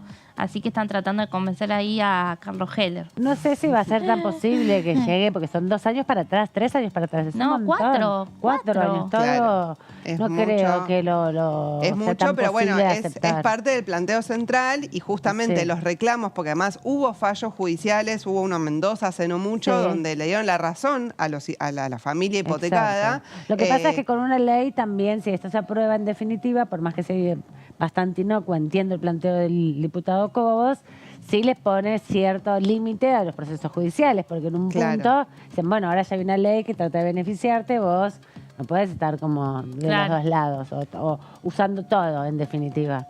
Entonces me parece que los pone en un aprieto y también presiona al Poder Judicial. Porque el tema es hacia adelante, yo creo que eso, el reclamo central de las acciones judiciales es hacia el periodo hacia atrás, digamos, que eso es lo que ellos reclaman y que quieren tener el derecho de seguir reclamando lo que es para atrás. Porque esta ley pone un plazo específico. Claro, exactamente. Así que bueno, digo, para tener las dos campanas también, tanto lo que plantean los diputados como las también familias. Hay que decir, es una ley que es un acuerdo posible entre 11 proyectos. Estos son parte de las cosas que no es lo mejor de la ley, porque las leyes en general no son todas perfectas y buenísimas, sino que tienen muchos claroscuros, ¿no? Ese es el gran tema con la legislación, no es tan explícita porque justamente permite que haya algunos recovecos. Y esta situación que sí se explicita es justamente para limitar, para que vos estés un poco en un aprieto y digas, bueno, agarro esto y de última pago menos, de acá en adelante, me acomodo, tengo mi casa, tengo esta seguridad, dejo el juicio para otro momento, no lo hago, porque no sé cómo va a salir, puede salir bien o mal, y si sale mal encima tengo que pagar todo. No, entonces ahí es como esa forma de presionar también a la gente. Para que adhieran al régimen. Claro, para asustar un poco, digamos, ¿no? Así es. Bueno, vamos a la siguiente porque ahora vamos a ver la parte de los bancos, ¿no? Dale. ¿Qué le toca a los bancos? Sí. La propuesta es crear un fondo fiduciario de compensación y promoción hipotecario que es para compensar las diferencias entre la cuota calculada con UVA y la cuota calculada con RIPTE, ¿no? ¿Qué dice? O sea, este fondo se va a hacer inicialmente, o sea, va con un aporte mensual, en realidad establece que van a ser los propios bancos.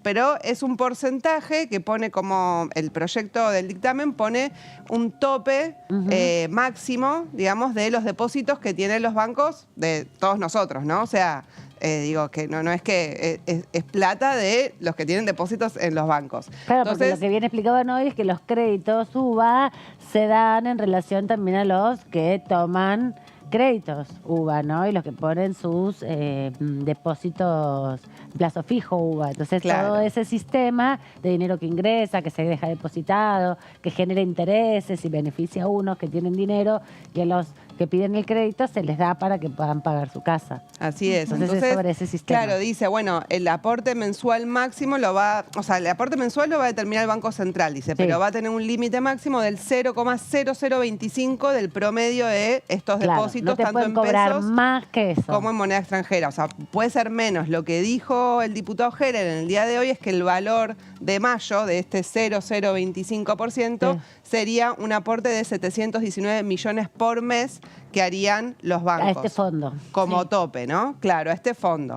¿Y qué hacen con ese fondo? Claro, es como que todos los bancos que tienen estos créditos aportan eso. Cuando hay diferencias en las cuotas, se compensa con ese dinero que pusieron. Es como que los bancos comparten de alguna manera. Es como una bolsa común de donde hacen que el impacto no sea tan negativo si hay demoras en la acreditación de los fondos. Ahora bien, acá hay dos cosas que hay que tener en cuenta, porque este fondo fiduciario puede, actuar como una inversión, o sea, como hacen los bancos, digamos, ¿no? O sea, puede invertir esa plata que ellos mismos ponen, la puede poner a trabajar. Tienen que poner a trabajar porque si no también se les desvaloriza. Claro, entonces es una forma de capitalizarse. Yo digo esto porque lo establece el proyecto, lo dice explícitamente, y es la manera en que los bancos también dicen, bueno, está bien, yo pongo este aporte mensual, pero sé que puedo recuperar todo eso. O sea, si le invierto en LELIX, acá, allá, lo que sea, la van a terminar recuperando muy probablemente. Y además que... Siempre vas a tener el mismo número de plata, digamos, porque no se te va a desvalorizar. No, o sea, supuestamente ellos tienen que poner un aporte todos los meses. Claro. Pero el Banco Central puede reducir esa obligación o la puede eliminar directamente. Porque supongamos que el RIPTE y el UVA cada vez tienen menos diferencia, la compensación que van a necesitar los bancos las cuotas va a ser cada vez menor. Entonces quizás no es que necesiten tanta plata de este fondo. Entonces quizás ponen una vez y después no ponen más. O sea, eso dependerá de cómo sea esa diferencia entre UVA y RIPTE. Entonces, digo esto porque los bancos se quejan, dicen no hay seguridad jurídica y demás, pero la verdad es que está bien, ponen un capital inicial, pero muy probablemente recuperen todo. O sea, no les significa, digamos, una pérdida. No les significa una pérdida. De hecho, se pasaron remarcando una y mil veces que la morosidad es mínima y que además son todos bancos públicos que igual se sostienen con otra forma de sostenibilidad colectiva que aportamos todos, ¿no? Nuestras cuentas sueldos, por ejemplo. Están todas metidas ahí. Sí. Un día sería bueno charlar con el diputado Heller que conoce de esto para ver bien cómo es que funcionan los bancos, qué hacen con los depósitos de, no quiero saber, es como A mí sí me gustaría saber. El recorrido de la máquina que hace las hamburguesas, mejor no saberlo. Bueno, y lo que plantea es la suspensión de juicios de desalojo o embargos por un año, que esto, si uno compara, a los hipotecados le dicen nunca más vas a poder reclamar nada de todo esto, pero los desalojos, el banco, ¿por qué no pierde? Porque si incluso el hipotecado deja de pagar, le embargan la casa y se queda con la casa. Exacto. Entonces, eso solamente lo suspenden por un año, pero después sigue rigiendo. ¿Sí? Hoy Tetaz decía que no había suspensiones y el diputado Julio Cobos decía que sí, hubo casos en Mendoza. De desalojos. Sí, claro. Lo que pasa es que también, eso me pareció interesante. Después estuvo terminada la comisión aquí en el piso la diputada Paricio con nuestros colegas de la segunda edición y contaba un poco eso, ¿no? Primero, que no hay una lógica especulativa, por lo menos en los que ellos relevaron, que son casi la gran mayoría. No, es para vivienda. Es para vivienda, para vivienda familiar, además, para vivienda única. Por un lado, y por otro lado también lo que planteaban es que es súper angustiante también, en definitiva, ¿no? Como ponerle la dimensión humana a toda esta cuestión que le estamos planteando, ¿no? Y que hay una expectativa que no se mirar cumple. el Excel, diría Agustín Rossi. Exacto, Claro. no mirar tanto el Excel y mirar un poco la corporalidad y la familia, porque hablaba también, Aparicio, eso, muchas, y lo decía también la diputada Landricini, ¿no? Muchas familias que se han destruido producto de estas crisis habitacionales porque no se puede afrontar el pago de la cuota o porque entra en una profunda crisis la capacidad de afrontarlo, ¿no? Entonces, hay un poco más también que pensarlo en la dimensión humana, ¿sí? No pasa totalmente. todo por Además, capital. bueno, los propios hipotecados UBA lo dicen, o sea, el sueño de la casa propia, que es tan difícil, ¿no? Porque lo que decías vos, Aman, antes, es que hay un problema, efectivamente, con la vivienda muy estructural, o sea, el valor de las viviendas están dolarizadas, los alquileres en muchas ciudades, como la Ciudad de Buenos Aires y otras turísticas, los alquileres también se están dolarizando. Exacto, 9 millones de inquilinos, 4.040 barrios mínimo, barrios populares, 5.000 barrios populares donde viven millones de personas. El censo ya mostró que la situación es crítica en términos habitacionales de Argentina, ¿no? Es verdad que es muy difícil llevar todos los servicios a todos los rincones porque es muy extenso, pero las condiciones en que viven nuestros compatriotas es terrible. Entonces, no es un tema menor y no se trata solamente de si los bancos hacen o no hacen, o ganan o no ganan. Más son los bancos que tienen un poco ciertas obligaciones sociales, ¿no? Porque son los bancos públicos, no son las empresas privadas. A esos habría que más todavía exigirles, pero es bueno, ínfimo más lo que más representa en realidad los nada, hipotecados UBA nada. para los bancos. 100.000 personas, no es y nada. que no hay crédito. O sea, los bancos, incluso los bancos públicos, No pueden bueno, hoy lo tener decía el crédito. diputado del Caño, o sea, destinan, dijo creo que entre el 50 y el 60% en todo lo que es la especulación. Obvio. En que y la plata el genere plata. 1% destinan a créditos para vivienda. El 1%. Nada. Nada. O sea, entonces digo, no es que no tienen recursos, o sea, prefieren destinarlos a otra cosa. Exacto. Y estamos hablando de bancos públicos, entonces sería una discusión, bueno, ¿cuál es la función social del banco público, no? O sea, eso, o sea, es un debate que está planteado también y que salta con esto, digo, no solo por los hipotecados, sino para los futuros que vengan y que quieran acceder a una vivienda. Bueno, y para terminar, un repaso, o sea, vi algunos comunicados que sacaron los colectivos de los hipotecados UBA y que, bueno, decían hay que contemplar el sobreendeudamiento actual para bajar la deuda, hablaban de un problema de los ingresos también, ¿no? Que los ingresos siguen retrasados y que eso es parte del problema también que tienen. Y piden la aplicación del nuevo índice desde el inicio del crédito y la inclusión de todos los hipotecados, porque otro de los puntos que tiene el proyecto es que pone un tope de el equivalente a una vivienda a 140.000 UVAs, dice. Hasta ese tope pueden ingresar a este régimen. Ya por arriba de eso no pueden.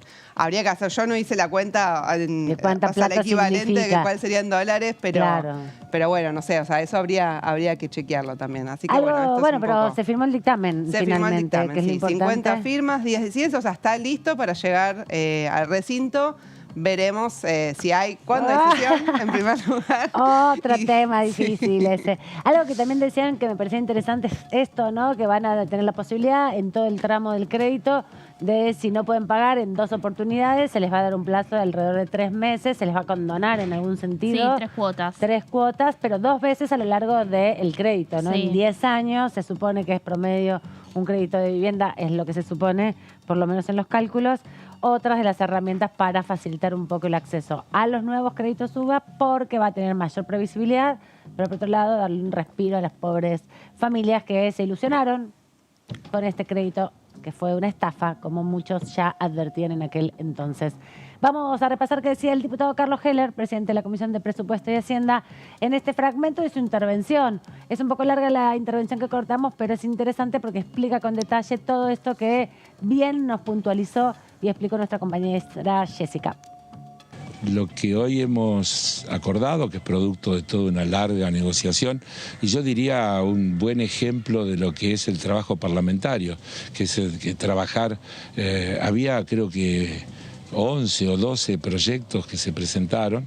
Hemos escuchado todas las opiniones y este es un tema muy, muy ríspido y muy complejo y hemos tratado de encontrar un dictamen equilibrado que tuviera en cuenta las distintas situaciones. Yo dije recién en el debate que normalmente no hay soluciones buenas para cosas mal concebidas. Se trata siempre de encontrar la menos mala de las respuestas posibles. Y esto nació mal porque estuvo mal concebido. El problema de la vivienda es un problema grave, serio, crucial acá y en el mundo entero. Y no tiene que ser visto desde el punto de vista del negocio inmobiliario, sino desde el punto de vista de la solución del problema de la vivienda de las familias. Acceder a la vivienda a través de créditos como estos siempre es una solución para un pequeño porcentaje de la sociedad. El grueso del problema de la vivienda tiene que ser resuelto a través de planes públicos, porque la mayoría de la gente no puede pagar una cuota como la que resulta del precio que tienen los inmuebles en la Argentina y en la mayor parte del mundo. Entonces, acá estamos hablando de un universo de 100.000 familias que son los que han tomado estos créditos UBA y se está tratando de dar una solución y esa solución tiene que ver con que el problema de quien toma un crédito de este tipo para acceder a la vivienda única familiar lo hace sobre la base de una cuota que guarde relación con su ingreso y que la pueda pagar a través del tiempo, y si cuando toma el compromiso inicial ha hecho el cálculo de que la puede pagar, evidentemente debería pagarla a través de todo el desarrollo del crédito. El mayor problema que ha habido en la Argentina se lo produce el desfasaje entre la evolución de los precios y los salarios, que ha hecho que los ingresos de mucha gente no alcanzaran y consumieran entonces una parte mucho más grande de su ingreso, esa cuota, y eso genera una dificultad, porque si se paga más de cuotas, se destina menos a comer o a vestirse o a la recreación o a lo que sea. En este cambio estamos proponiendo que la gente va a pagar el índice más conveniente, ya sea el de salarios o el costo de vida, digamos, la inflación. Y en función de ese índice más conveniente, se supone que quien ingresa a un crédito pagando 20, 25, 30% de sus salarios, porque lo puede hacer, y si lo puede hacer al inicio, debería poder hacerlo a través del desarrollo de todo el crédito. El diputado Carlos Heller explicando de manera sucinta un poco los puntos trascendentes que bien nos habías comentado, Jessy, hace un ratito. Y bueno, muy contento por haber llegado a esta síntesis. Llevó varios años esta discusión.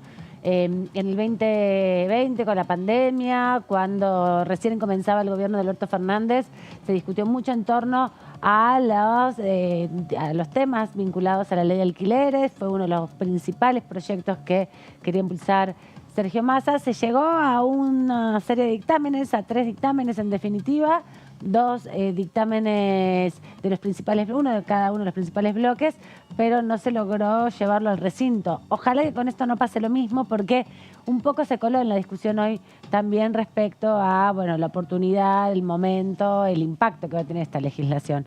Cambiamos un poco de tema y vamos a volver a repasar la visita del jefe de gabinete Agustín Rossi. Ayer salimos al aire al toque que terminó la sesión, hablamos con el diputado Germán Martínez aquí en el piso, que compartimos su perspectiva, su mirada. También estuvimos charlando con la diputada Pamela Caletti del oficialismo de Salta, pero la Cámara de Diputados, a través de su equipo audiovisual, también registra de algún modo con esta producción audiovisual que difunde luego por las redes sociales lo que le parece fundamental de este proceso de sesión, ¿no? Es una síntesis de 1 minuto nada más, donde se logra ver resumidamente cómo ha sido la presencia del jefe de gabinete aquí el día de ayer, y ahora en un ratito comentamos algunos de los pasajes destacados que dejó sus 6 horas y media de presencia en la Cámara de Diputados.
los bloques opositores. Espero que hayan sido medianamente satisfactorias las respuestas y agradecerles nuevamente. Muchas gracias. 40 años, democracia siempre. Diputados Argentina.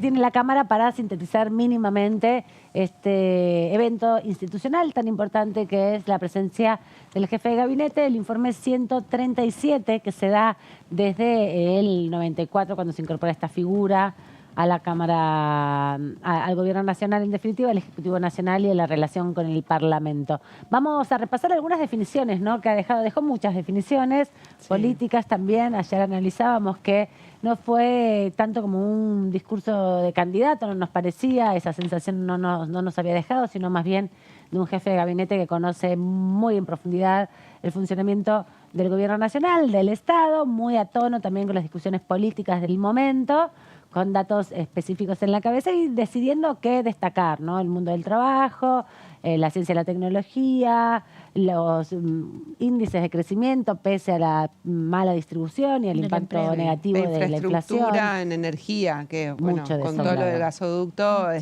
fue una de las partes más optimistas, ¿no? O sea, tuvo un discurso bastante optimista de lo que va a venir. Exacto. O sea, venimos de una situación difícil, pero no vamos a tener sequía en los próximos años, vamos a tener gasoducto y todo eso va a fortalecer las reservas y va a permitir que la gestión que venga tenga... No devalúe. Claro, sí, ¿no? y tenga una mejor performance, claro, digamos, no tan compleja como es esta transición que estamos teniendo.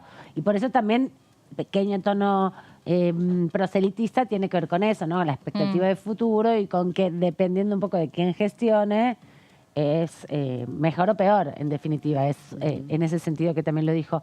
Y asoció fuertemente todo esto que decía Jessy con la necesidad o con la importancia de la creación de puestos de trabajo, ¿no? Destacó el crecimiento, aunque sea muy pequeño en términos de volumen, del trabajo formal y de, además, la ampliación de las expectativas también de desarrollo laboral, ¿no?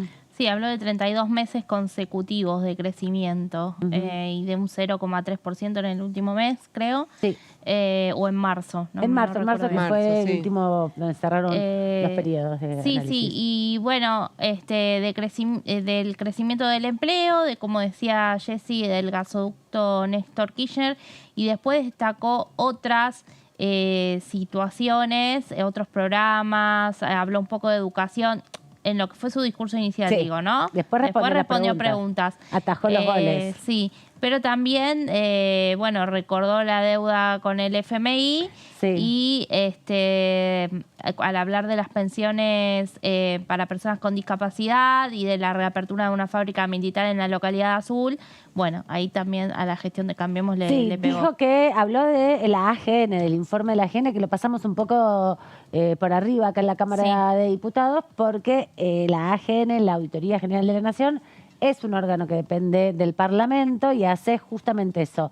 Audita cuentas, audita el presupuesto y cada año decide sobre qué eje va a hacer una investigación profunda de qué se presupuestó, en qué se invirtió, en qué no se invirtió y cómo fue la proyección a lo largo de los años de esa situación. Hicieron un análisis sobre el endeudamiento con el Fondo Monetario Internacional de la gestión de Mauricio Macri y ahí fue muy fuerte al hueso el jefe de gabinete, que pidió y recomendó que se leyera el informe porque tenía mucha información respecto a todo lo que no hay que hacer en la gestión de gobierno, dijo así. Claro. Todo lo que está mal está en ese informe de 298 páginas. Pero tenemos unas placas que resumen algunos de los ejes de lo que dijo el jefe de gabinete. Si les parece, las vamos leyendo. Agustín Rossi brindó ayer martes el informe de gestión 137, que duró un poquito más de 6 horas, entre que llegó y que desarrolló todo su trabajo. Recibió por escrito 2.769 preguntas de la mayoría de los bloques. Hay algunos bloques que no enviaron ninguna pregunta y en definitiva se respondieron 1.254 en un documento de más de 1.400 páginas. Se trata del segundo informe de Agustín Rossi en la Cámara de Diputados y el tercero de su gestión desde que asumió a mediados de febrero del 2023, para que tengamos un poco en claro cuál es el panorama y cuál es el contexto en que se da su intervención. Sí, así es. Bueno, estuvo en el Senado, varios destacaron, bueno, está cumpliendo, ¿no? Con esto de que le corresponde todos los meses ir a una de las cámaras, o sea, una vez el diputado, una vez Senado.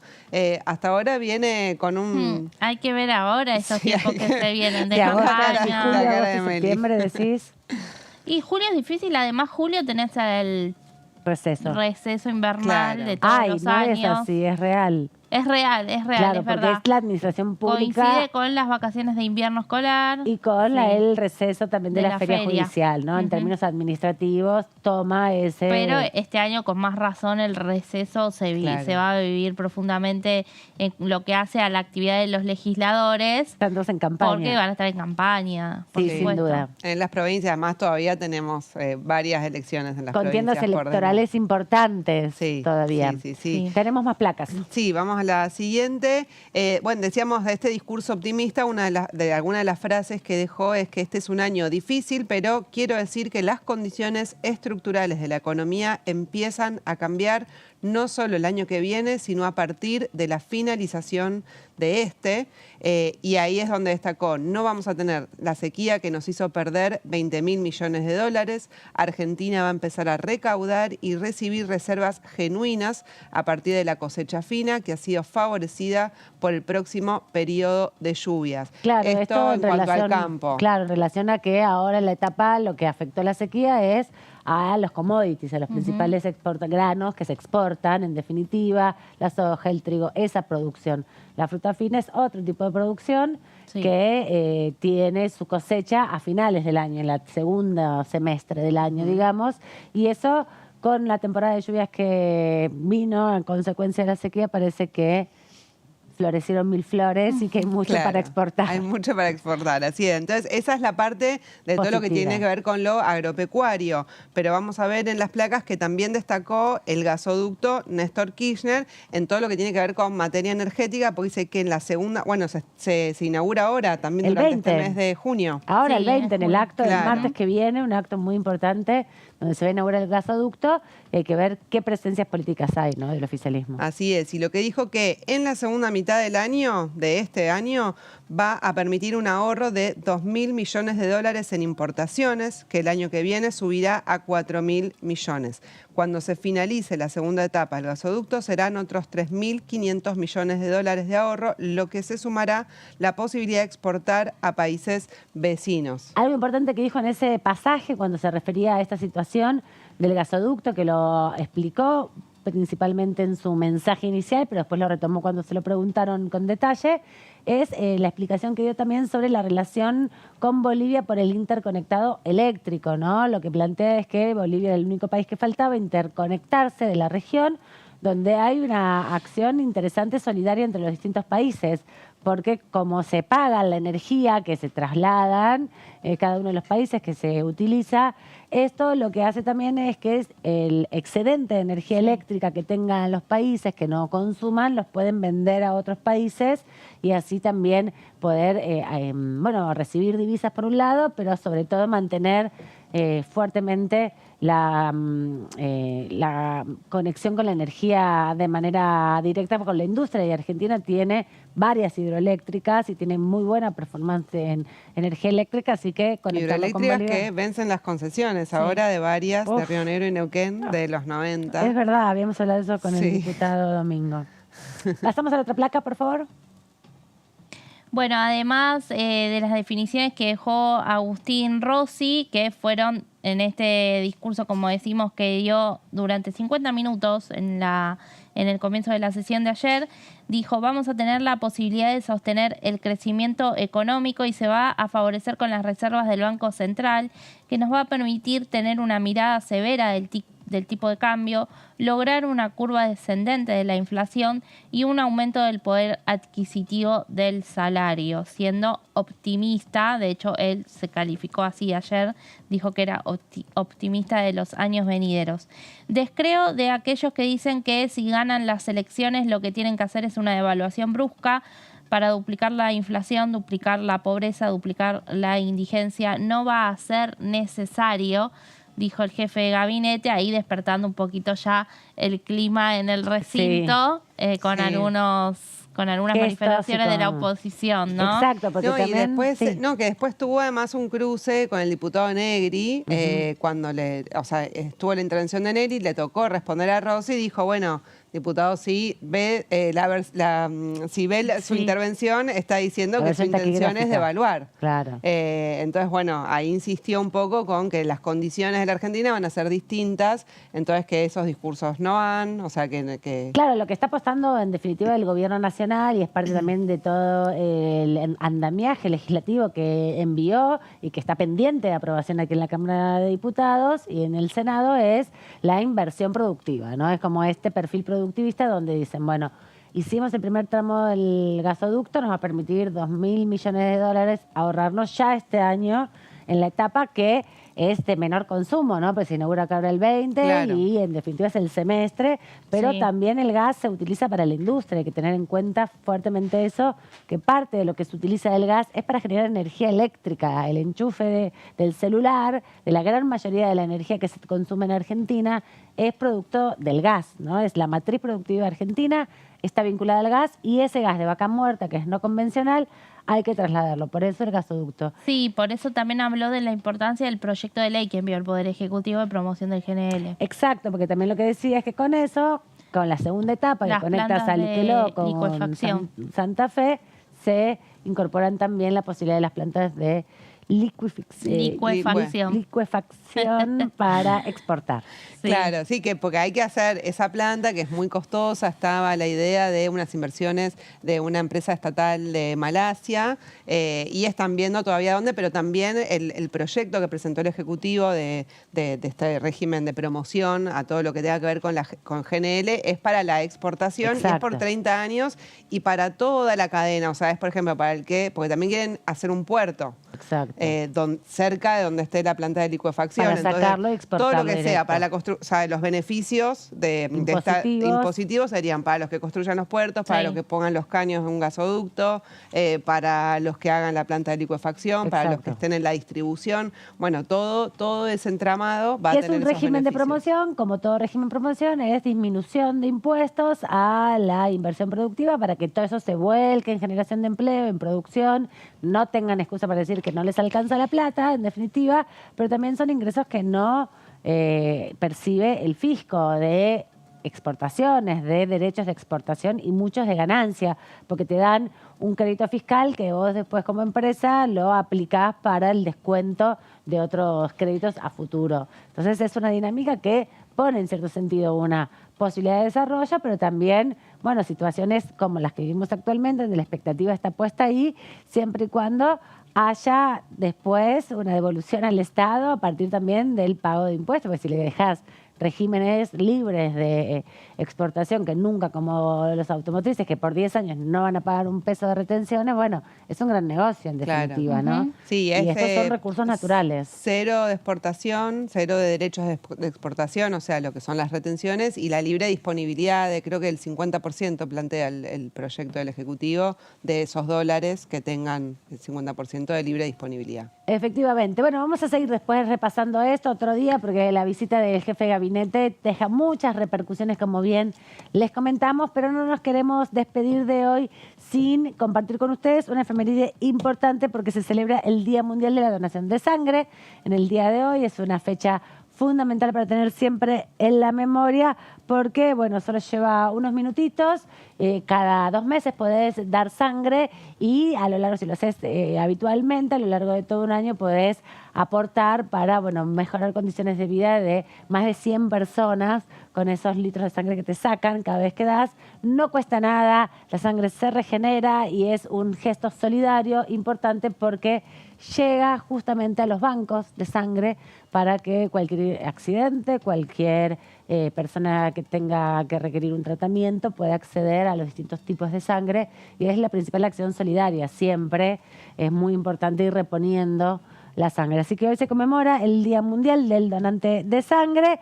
También tiene que ver con ponerlo bien pendiente en nuestra actividad cotidiana y tratar de hacerlo lo más habitual posible, la donación de sangre. Amanda, mañana tenemos comisión de juicio Sí, es político. verdad. Bueno, hay una resolución que va a someter a votación el Frente de Todos, si tiene Unión por la Patria, tiene 53 páginas y se resuelve citar a Maqueda por el término de 10 días hábiles. Se formula aquí toda la prueba remitida hasta el momento. Y se crea una subcomisión para continuar con la investigación respecto a las irregularidades en la causa de la obra social. Bueno, mañana, 11 de la mañana, la Comisión de Juicio Político, no hay testigos, van a votar esta resolución. Algo se había leído respecto al informe que sintetizó la diputada Vanessa Sile la semana pasada, pero ahora va a estar la resolución que se va a leer seguramente en la jornada de mañana con todos los cargos que están siendo acusado el juez Maqueda como uno de los responsables de la administración de la obra social. No es todavía la acusación, no es el dictamen de acusación, claro. pero sí ya es un paso y tiene 53 páginas, así que las vamos a leer esta noche. Toda la noche para tenerla.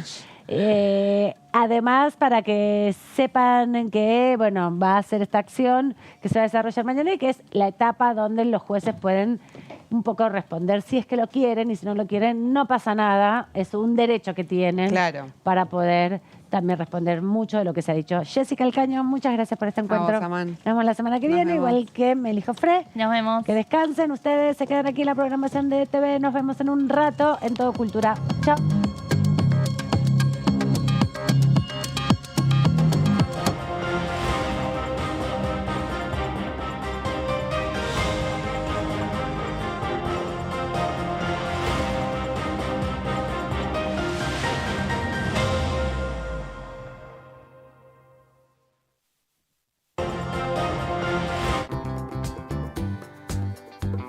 Para hacer visible y formalizar el trabajo en casas particulares,